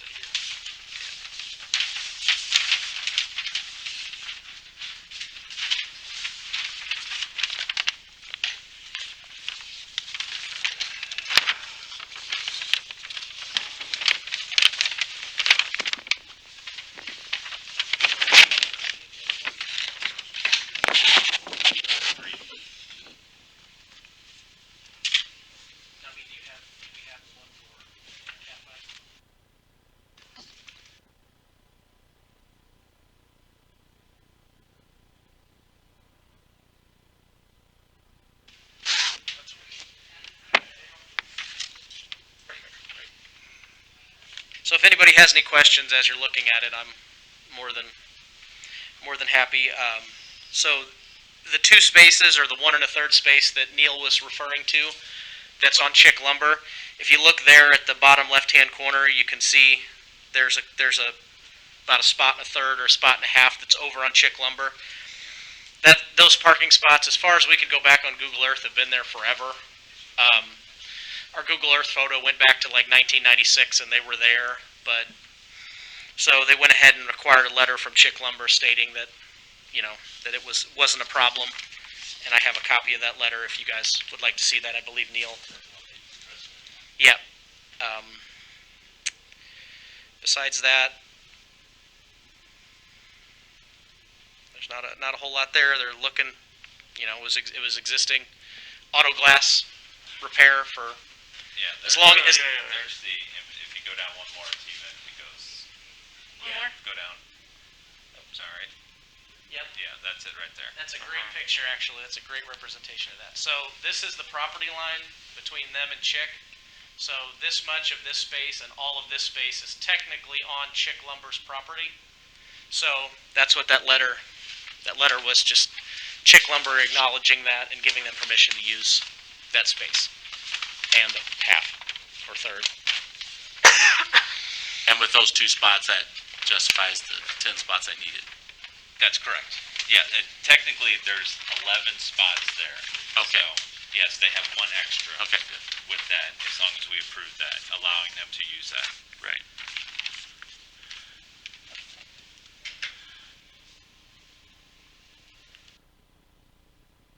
All right, as far as Were there any concerns from the staff? No, as far as parking, there was a concern as far as cars being parked overnight. So they have exactly 11 spots. So as far as customers, we were concerned about cars being parked overnight. So we discussed any cars that would be parked overnight would be parked inside the building. So that way we don't have all the clients. That's usually what we've done in, I know everything is independent of each other, but we've always talked about that every time we address something like that, they be hidden in the evening and stuff. Right, Mr. Costello? He's awful quiet. Yeah. Quiet tonight. Right, Mr. Barton. Because Mr. Costello always brings that up every time we talk about those issues and does a good job on that as well, and appreciate that. So Lewis Family Garage, Site Plan 136, as long as we give approval to the notice that we have been given approval by Chicks to use those extra spots, that no parking outside, any of the cars that are being left overnight should be moved inside. That's conditional But use. that would This fall is just under the conditional. Yeah, right That's now all you're under just doing the condition. site plan. Okay. So this is just the site plan, and the only thing on the site plan was that the extra parking, right? Or is that going to be under condition as well? It was recommended that they put additional parking, but with this parking space, you get your minimum requirement. So as long as we allow this, As long as we allow that under make site this plan. a condition, yes. Okay. Does anybody else have any questions or comments for this issue? All right. Hearing none, we'll entertain a motion. I'll make a motion, we accept it. Seconded. Motion by Mr. Durbin, second by Mr. Cooper, to approve the Lewis Family Garage Site Plan -136. Any other questions or comments? Roll call vote. Somebody have something to say? Does anybody have a comment on that? All right, roll call. Mr. Priest? Yes. Mr. Holt? Yes. Mr. Taylor? Yes. Mr. Costello? Mr. Costello? Yes. Mr. Deach? Yes. Mr. Cullum? Mr. Cullum? We lost him. Mr. Barton? Yes. Mr. Durbin? Yes. Mr. Cooper? Yes. Okay, motion passes with 8 yeses, 1 still lost and 1 vacancy. He's having popcorn. Let's move on to the Lewis Family Conditional Use Permit -69, which we were just discussing, some of the conditions that need to be met for this. Mr. Fick, you want to bring us up to speed on that? All right.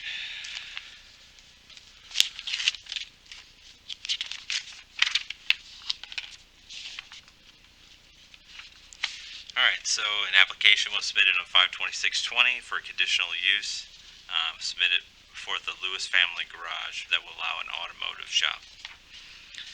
So the public notices were sent out. This is an existing building with minimum parking. There's not room on a lot for a screened area for disassembled or wrecked vehicles. And we had discussed that there was not going to be any wrecked vehicles, and then at the night we would have the condition that any vehicles that were going to be parked overnight would be parked inside of the garage. Additional landscaping is going to be installed as stated on the site plan. Again, I recommend there's no lighting on the east or south side. Actually, as you walk around, the only lighting that's up there is, there used to be a sign, so there's some small light, but there's nothing in the parking lot at all. And the dumpster enclosure had been removed. So staff recommends that any parking overnight be inside the garage, that the number of working bays be restricted to 2 because there's only 2 doors, and our parking is based upon the bays. So we have 2 bays. We discussed this, that we would only have 2 bays, so we keep that parking to 10, the required 10. Yes, because parking is calculated by the bays, Right. and amount of the square footage, and of course you've got your employees who are going to be parked out there as well. So staff recommends installing lighting on the east and south sides of the building. They must obtain an electrical permit prior to the installation. Staff recommends installing a dumpster enclosure. Staff also recommends installing, we said one space, but with that paperwork, the agreement from Chick, that would address the minimum requirement for parking. So they also submitted additional paperwork from Mama Bear's Daycare for additional parking over there. But if you use Mama Bear's Daycare, it takes away from their parking, and they would meet the minimum requirement. So they would not be allowed to use Mama Bear's Daycare as well. All right, that's all I have. So, are you guys okay with the increased lighting? And then, and with that comes with the electrical permit. You'd have to do that anyway to do the increased lighting. Dumpster enclosure, is that a problem over there? Yeah, we were gonna have a dumpster. Sorry, come up. Go ahead and state your name, sir. Sorry. I'm Eric Lewis. We weren't planning on having a dumpster. We were gonna have 2 or 3 trash cans, essentially. Yeah, those. And have trash service. Because a dumpster, to me, it's just bulky and an eyesore. Where will those be in the evening? Inside. So they will be inside in the evening and then set out for regular trash day, just like at my house. Will you guys have storage of tires or any other, things as you pull them off the vehicle? Only inside. Aluminum, so everything will be stored inside then? Yes, sir. Okay. Yes. Put a dumpster in on the outside. If you change your mind and go to the dumpster on the outside, you will need an enclosure because that's part of the city ordinance. Yes, sir. Thank you. And then, like we said, with the parking's already been addressed by Chick, that should be okay there. And inside parking, you've already agreed to. So does anybody else have any questions that they'd like to address? Anybody on Zoom have any questions? So I'll entertain a motion for the Lewis Conditional Use Permit -69, which will include inside parking, 2 working bays only to meet the parking situation. They've agreed to the lighting, which will include electrical permit. They are not going to use a dumpster at this time, but they understand that they would have to have a dumpster enclosure if they do add one at a later date. And the parking has been taken care of through the Chick addition spots. Any other questions or comments at this time before we entertain a motion? And all inside storage. And all inside storage, yes. Thank you. Along with the inside parking, all inside storage as well. Entertain a motion? Make a motion to accept the continued use permit 69 with all the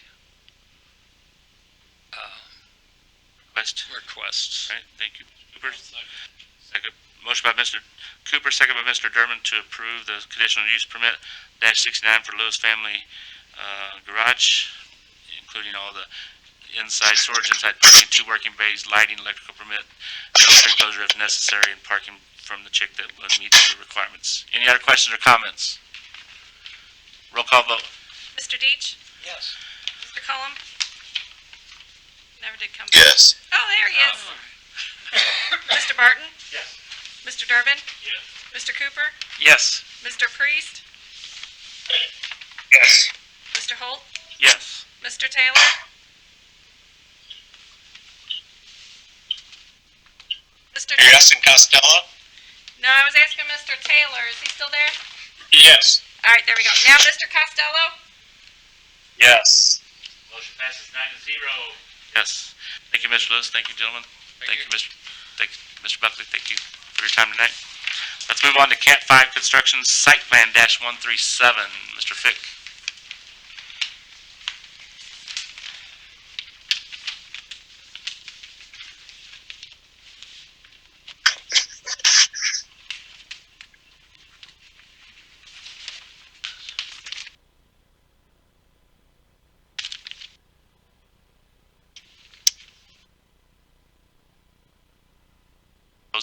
For those that are on Zoom, while Mr. Fick's getting ready, we have cleared the audience today.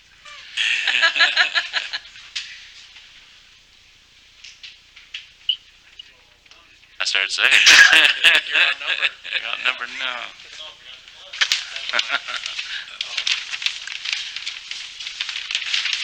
Part of this too.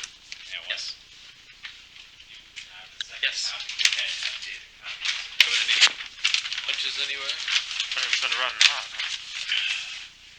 You can't kick me off the lunch crew, so.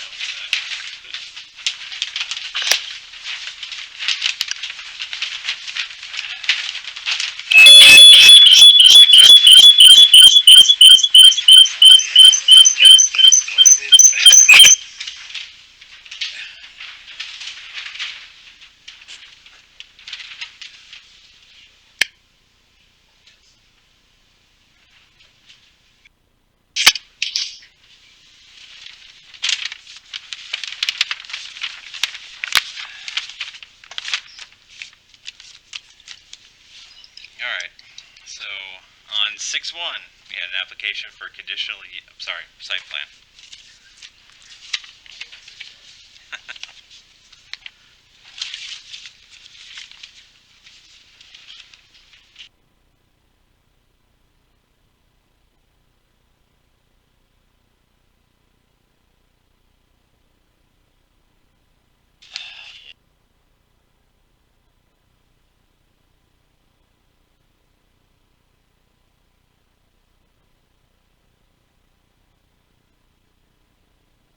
All right, application for site plan approval was submitted for Cat 5 construction, the Illinois construction business with outdoor storage. So the public meeting notices were published in the Warren County Record. The site has adequate lighting for the proposed use. This was a used car lot, so they've got ample ample lighting that was used for the parking. So there's multiple light fixtures up there. Additional landscaping is going to be proposed, which would be 9 trees and 23 shrubs are required. 3 additional parking spaces are required, and a total of 13 spaces were shown. So they're going to actually add 4 additional parking spaces. There's no dumpster enclosure on the site, so if they're going to put a dumpster, same thing, we would require that to be a condition. So staff recommends a site-proof fence to screen the construction equipment and material from Highway 70 and from Memorial Parkway. Additional trees could also be considered. If we go through, I actually go to the next slide. Fun.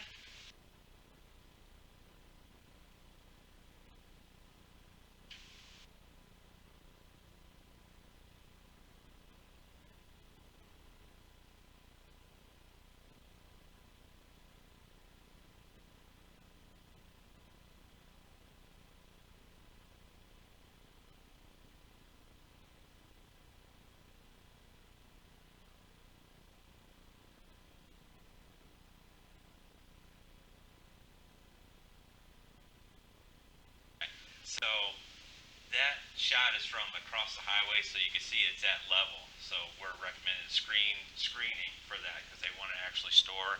The plan actually calls out for a chain link fence.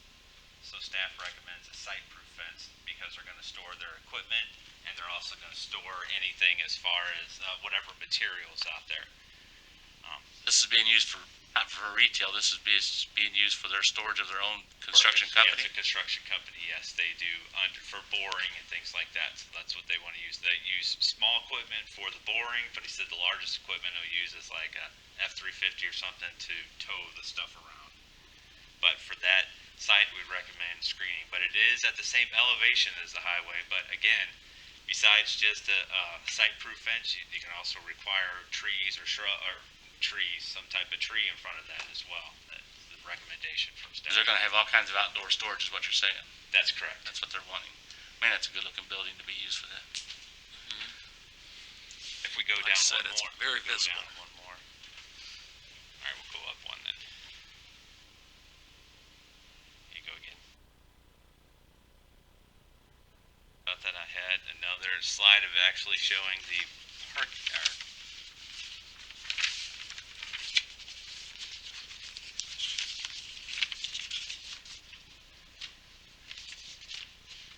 we'll actually show the parking lot, so we'll.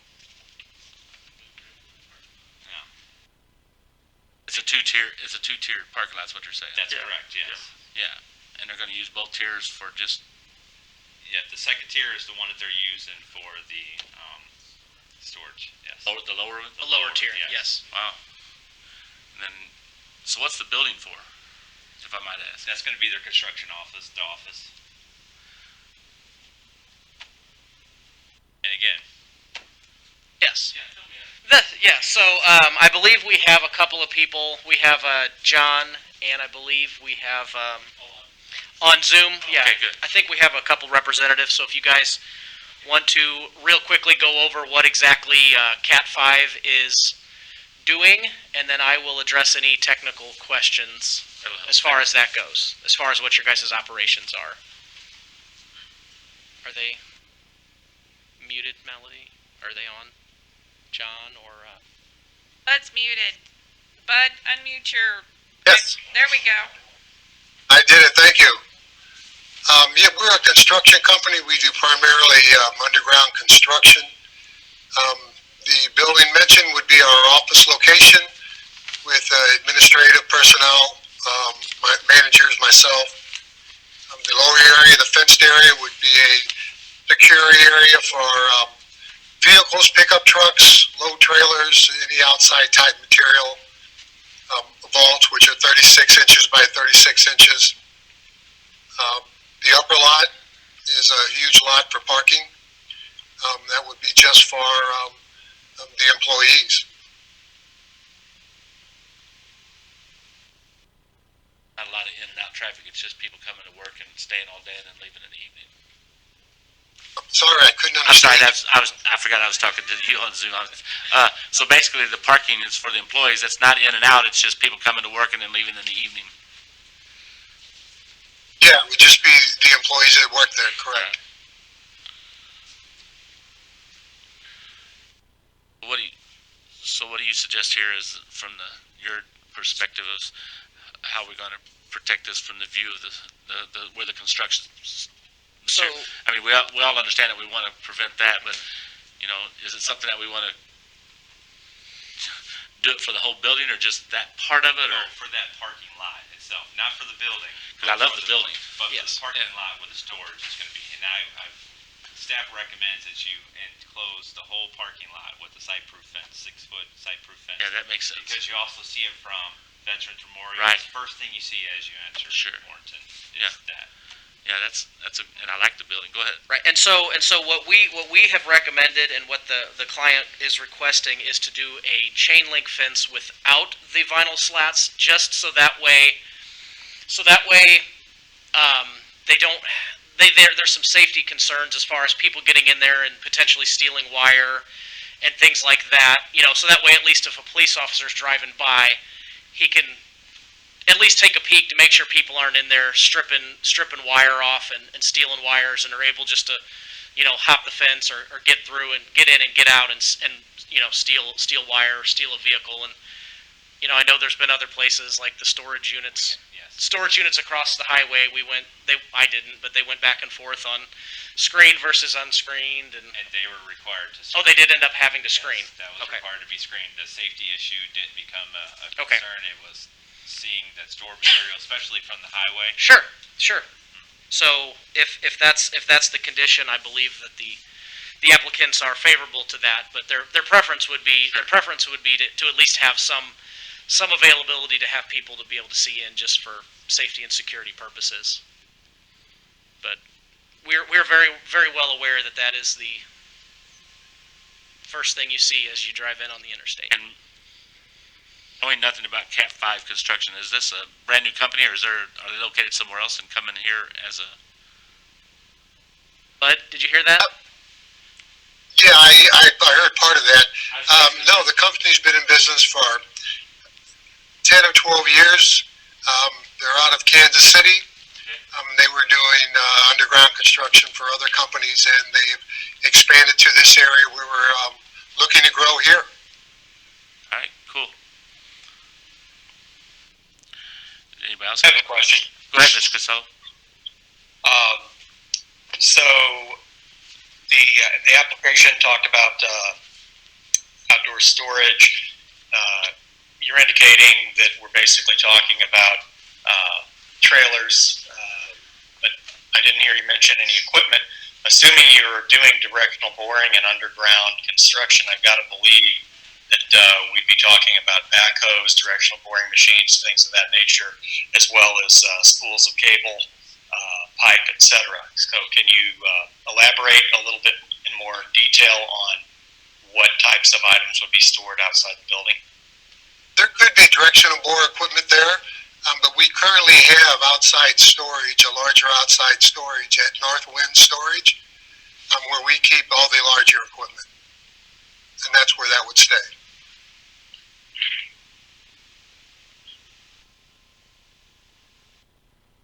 You hear that, Mr. What Castillo? about cable spools, pipe, and Cable spools, pipe, all that is currently at that storage location. well, that's where it currently is. What about this site? Would we be expecting to see those things, or are you telling us you will not have those things at this site? The initial plan now is to keep that storage. Could there be a roll of cable in there? Absolutely. You're looking at 875 cable, which is about 4 or 5 feet tall.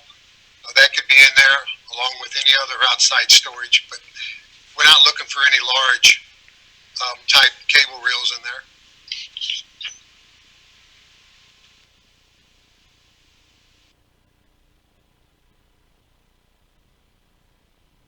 Any other questions? You would be okay with a fence that would screen the view from the highway or from Veterans Memorial, is that correct? On the Veterans Memorial, on the highway side you're talking about? Yes. I think that would be fine. That's what you were talking about. Yeah, it's all the way around. Yeah. So, totally enclosed. As far as that, the lower parking lot, yes, that's what he's understanding.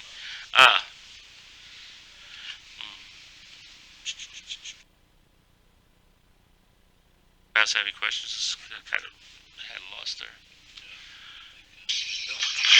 Would we want to condition that no additional? I should say it's something about you talked the trees and stuff like that. Do we want more? Because they are going to have to put some landscaping there already. Yes. What is the proposal right now? Since Yes. The trees for the parking, just parking lot based on the parking trees. Yes, all here. That's what they were required that to be. Yes, the site fence. It might be too sloped. do we want to make them? Do we want them to make them? That'd be the place for trees, Sure. if you want to do it. Right, they could do some type of trees out in front too, but you gotta be aware of, MoDOT's right of way also, so you gotta make sure it stays within the property line, you didn't wanna do additional. Fence would be.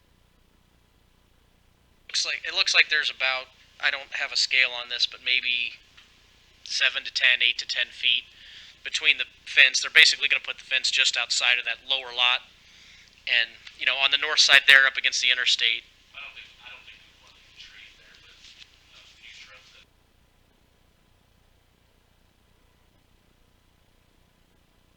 Well, instead of jamming all the shrubs, that are up on the west side, could they take some of those shrubs and spread them out a little bit more down along the fenced area? I mean, the shrubs are.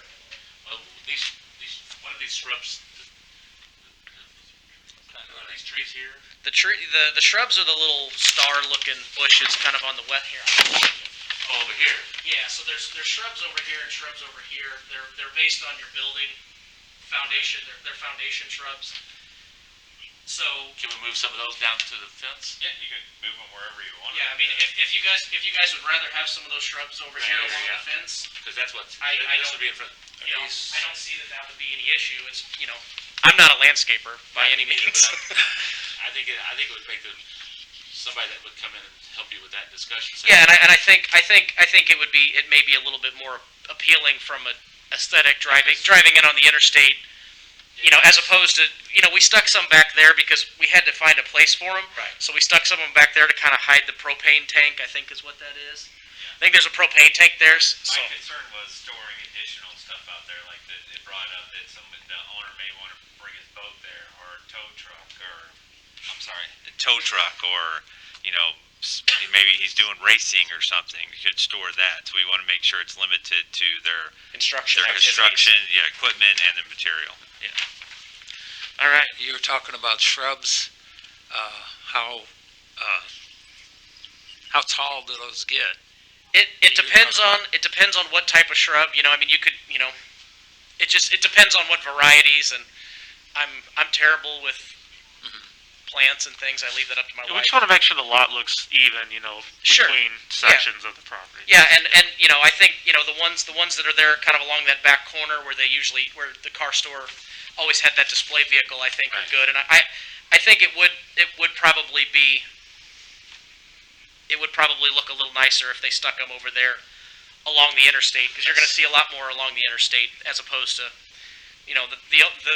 their foundation shrubs. It's really kind of intended to be around the building, but everything around the building is already concrete, so you don't have anywhere to put them around the building. So I don't think there would be any objections to moving some of the shrubs more along the interstate.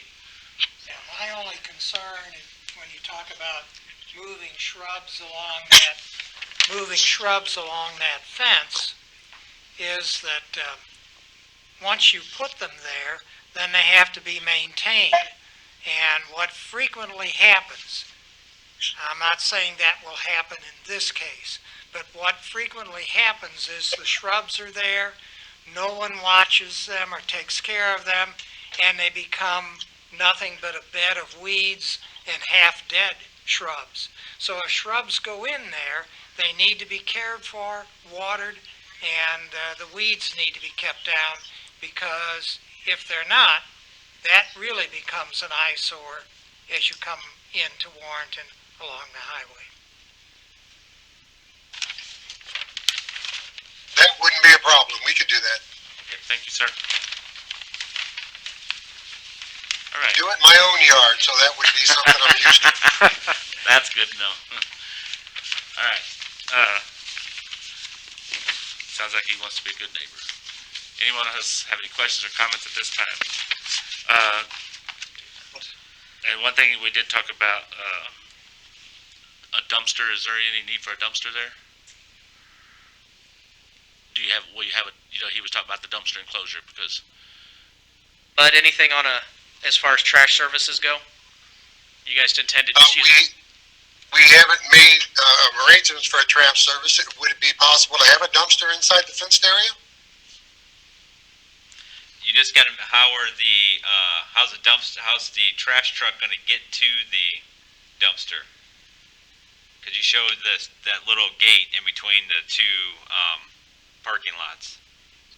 Well, it's a 14-foot gate that would open up roadside to be able to pull into, so there would be plenty of room there. Yeah, it would just be on you to coordinate with the trash service to make sure that you got it open and have them have access. And I would assume that would meet the screening requirements. Yeah, it's inside of a screened fenced area. It would just fall on you to make sure that dumpster stays inside that screened area. Right. That would be a condition, that the dumpster stays inside the screened area. Yeah, and that's a standard across the board. Everybody, right? Not extra. So. Right. I understand. We can do that. Want to make sure. All right. So first of all, the site plan 137 is the first one that we're going to entertain a motion on. If anybody doesn't have any further questions at this time, anybody on Zoom? Well, Mr. Barton, yes, sir. We can discuss it, I guess, after a motion, but I'm having a little difficulty understanding why we would want people coming to our community to have the business with outdoor storage basically as the gateway to our community. I think we have a number of construction companies in and around the area, but I can't think of any of them that are really on our doorstep as people come in and out of the community. And construction businesses are good, productive businesses, but I don't see how this business generates any real revenue for the city of Warrenton, since it's not a a sales tax driven business. So my personal belief is there are better places for us to allow outdoor contractor storage. And my preference, if we're going to have a construction company there operating its business offices, that's fine. But I think the outdoor storage question should be off the table because of the fact that every person that comes in and out of this community has to look at it.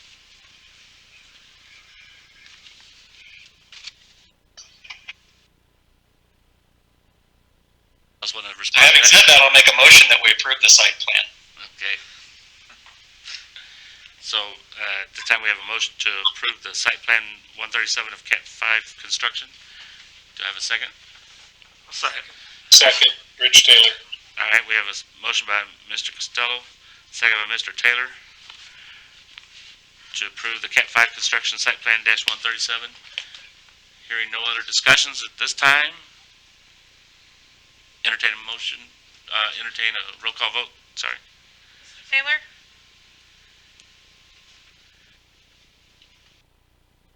Taylor? Sorry, I had to unmute, yes. Mr. Costello? No. Mr. Deach? Yes. Mr. Cullum? Yes. Mr. Barton? Yes. Mr. Durbin? Yes. Mr. Cooper? No. Mr. Priest? Yes. Mr. Holt? Yes. Motion passes 7-2. Next order of business will be Cat 5 construction conditional use permit dash 70. Some of the conditions that we talked about were dumpster being inside at all times. If it's ever moved outside, it would have to have an enclosure. Site-free fence all the way around the lower lot to make sure that, and extra shrubs to be planted along there to make it more conducive. Go ahead.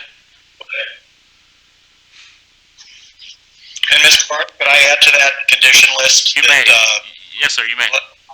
I would like to propose that we add no outdoor storage of any construction materials or equipment.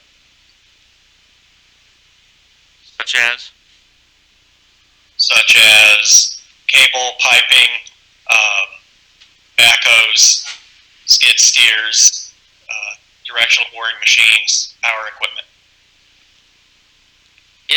Even inside of the fenced area? None whatsoever.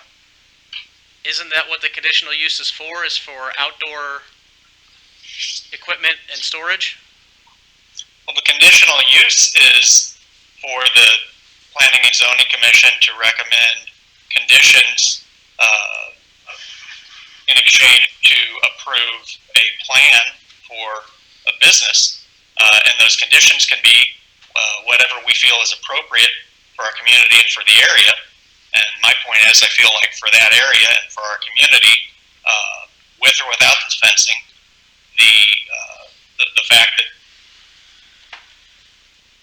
you're coming into town looking at a business that, to start out with, is telling us they're going to have some trailers and possibly some small equipment, but rarely do you see a business, if it stays in business long, that is going to not need to put additional things out there. And I just feel like, our city has done a lot to try to grow and to improve itself, and I don't feel like this is looking at a construction outdoor storage facility as you come into our community is a thing that's going to make our town look better. Well, with the conditional, the applicants indicated that they've got other storage off-site where they're keeping their equipment now. So, would be the thing to do that. The conditional use that we're specifically requesting is for outside storage. So I don't know that we can request a conditional use for outside storage and then make a condition no outside storage. Am I understanding that correct? How about that the condition of storage? I mean, I understand kind of what he's talking about. The gentleman said that most of the big time storage is going to be across the street where he already has it. My point is, and I think what Mr. Costello is saying as well, I'm not speaking for Mr. Costello, but as you come into the city, we don't want to see big things that are billowing above this site view fence. There's no reason having a site free fence, if all this equipment is going to be stored above it. I could see spools of something underneath it that we never see, which would be outside storage, or some of them, like he was talking about piping and things such as that. We would never see that as long as it's below the fence. But, and I'm not going to say that there's never a situation where one night they have to have something sitting there for early takeout in the morning or whatever, but on a consistent basis, you would not want to see backhoes parked in there that are above that fence, because that's what the distraction of coming into the city would be. Sure, but that's not what I understood from what Mr. Costello. Mr. Costello, what my understanding was, just requesting no outdoor storage. Period. Well, I think he was, Chairman, this is Chris Graville. I don't want to speak for Scott as you didn't, but it's just making a recommendation for an additional condition for consideration. I think technically you make a good point that, why isn't that just flat out a rejection of the conditional use permit? That's debatable. I think the conditional use permit is for a construction business with outdoor storage. I do have a question that I think that is an important question to ask, and I don't know if Brandon's still there, but the site-proof fence, I know we keep talking about that, is that the white vinyl fence, or is that a chain link fence with slats? What's the plan for the fencing? Yeah, so the plan for the fencing would be a chain link fence with the vinyl slats. Okay, so I think, that's a consideration for the Planning and Zoning Commission. You're not going to have a white shiny vinyl fence. You're going to have a chain link with vinyl slats, which is allowable. But, I think, you can consider the aesthetics of it in a conditional use permit. And to Commissioner Costello's point, yes, this is a use that is permitted if it is conditionally approved and if it's appropriate for this particular spot. So it is a debatable question. It is something that's relevant to the discussion. Sure. But I thought we were under discussion that this was going to be a total, no chain link whatsoever. That it was going to be a total, Mr. Deitch had addressed it earlier, that it was going to be a total white fence all the way around. That's when you would make the condition or recommendation for it to be a solid vinyl fence. Right. Yes. So, So is that okay with the applicant, a solid vinyl fence? Are you still there? I think he said it was a while ago. What I agreed to was the slanted fence that faces the highway. A complete vinyl fence.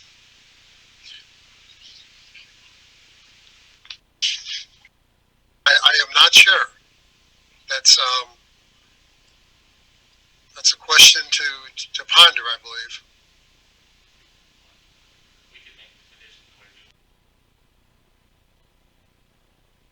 Correct. And again, the idea. Sorry, go ahead, Brandon. Wasn't me. Go ahead, Scott. So, the reason I wanted to specify no backhoes, no power equipment, etc., is because those are the things that are the most unattractive at a typical construction yard.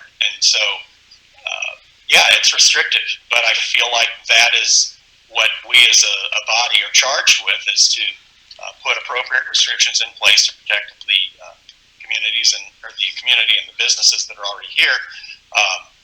And so, whether as a P&Z and whether as a Board of Aldermen, we want to allow building materials outside, again, I think the conditions need to be very specific. For instance, if we're going to allow a 6-foot PVC fence, nothing tall enough to be visible above the fence, what I worry with is to see a smaller version of something like a Bamer Brothers in Forest Hill, which is it's an important business that supplies a lot of materials that are used and needed by people all over this area. But it's also not on the doorstep of that community. And what I am concerned with is seeing backhoes, heavy equipment, large cable spools and things of that nature that I think are typically used by construction contractors such as the applicant. I think And if we aren't specific and we don't put very rigid restrictions in, once the horse is out of the barn, it's not coming back. I respect that because I think I might have said this in a motion of being confused. I was under the impression that we had already discussed that it was going to be a white solid fence. And then when you started talking about, because we said that at first it was a chain link fence, and then we discussed that it would be better if it was a white solid fence. So I was already under the impression that that's what it was going to be. So when you brought up the fact about no outside storage, in my mind it was all going to be hidden behind this fence, because he had already said the large stuff was going to be across the interstate at the other place anyway. So I'd already in my head had envisioned not seeing any of these things from the interstate. Because my first comment when this whole thing started tonight was, I love this building. I love it. I love what it was done when it was redone, and I think it's an attractive building coming into the city the way it stands now. And I want to keep that, Mr. Fick. We said screened fence because it has to be entirely screened for that dumpster, and in my mind, I saw a white vinyl fence also. Okay, and yeah, But it wasn't that's fine. specified Right. for Yeah. white vinyl. And I think that's where we fence. got It said confused. screened, but it had to be totally screened because the dumpster is Of the gonna be dumpster. inside there. And I think that's what, yeah. And so that's where the confusion came, and I apologize if I led that to any, I did not mean that. Because my whole point was that I could understand there being piping and spools and stuff like that, because I don't see that being above the fence. But when you're talking about bringing the other stuff, which the gentleman said that, and I do believe that he wants to be a good neighbor. Sure. And he knows, he does realize that this is the interest of the city, and it's very important to us as a board that we're going to make a presentation to the Board of Aldermen, so we want to make sure that that's taken care of. So, all right, so we do say that we're going to have, we have Cat 5 construction, CU conditional use permit -70, and we've talked about site-free fence all the way around it, which no chain link being a part of that at all. Extra shrubbery to, go ahead, sir. Yep, sorry. No, you're fine. Sorry, Mr. Martin. One concern that just popped in my head. Sure. Would it be possible, because I know with the gates, they haven't decided if they're doing swing gates or rolling gates. I don't know that I've ever seen a vinyl rolling gate. Do they exist? Anytime I'm trying to think of, you know, would it be possible to do like white vinyl on the highway sides, on the visible sides, and maybe even just on that service road side? Because I don't know that they have a vinyl. Well, you see all sides as you're coming down from the highway, and I wish I had the other photos. I actually went up the highway, and you're higher up there as you come down, as you're headed east. Right. So you could see both sides of that. Sure. Of that lot. I'm just thinking from a logistics issue, as far as the actual gate itself. I don't know that I've ever seen a. Well, you probably have a time between now and the Board of Aldermen meeting. To see if they exist. Well, I just Googled them, and they do exist. They do exist. Okay, well there you go. I learned something new tonight. I've never seen one. So. But I mean, that's a good point that you could bring up. Thank you, Mr. Holt. So we're talking about a completely surrounded site view fence with no chain link whatsoever, all solid vinyl. Extra shrubs along the interstate side of it to make it look more Shrubs that will be cared for. Yeah, and the gentleman admitted that to be cared for by the dumpster be inside at all times, according, and as Mr. Casello said, nothing above the fence such as big equipment and stuff like that. Everything should be below, out of visibility to the naked eye. Anybody think of anything else that I messed up there? I think that's about all. Appreciate you guys' comments and concerns tonight and working together with us. So at this time, with those conditions, Mr. Gravel, did you have any last comment? I probably have already spoken too much tonight. She didn't roll her eyes too much. No, I have no additional comment. Thank you, sir. Appreciate you being here. I'll entertain a motion then. Make a motion to approve the conditional use permit with the conditions as just spelled out by Mr. Parker. Second.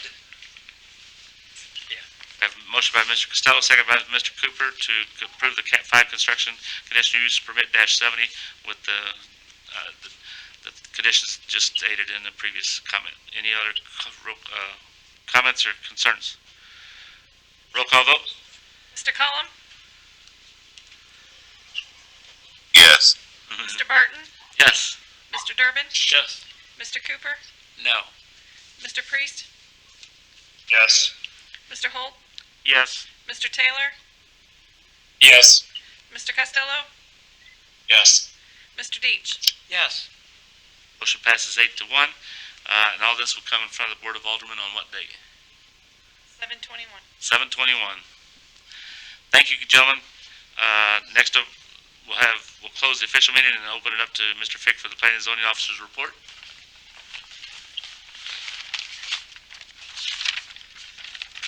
All right, so next for the 8/6/2020 meeting, we'll have Country Lake Estates zoning change, which is at Sunnyside, and then we'll also have a subdivision approval for Hegman Plumbing. So both of those would be on the August agenda. That's all I have right now. Hearing nothing else, first of all, Melody, thank you for making these meetings as peaceful as possible with the Zoom. You guys have done a great job for us. We appreciate that. Anybody else have anything for the good of the group?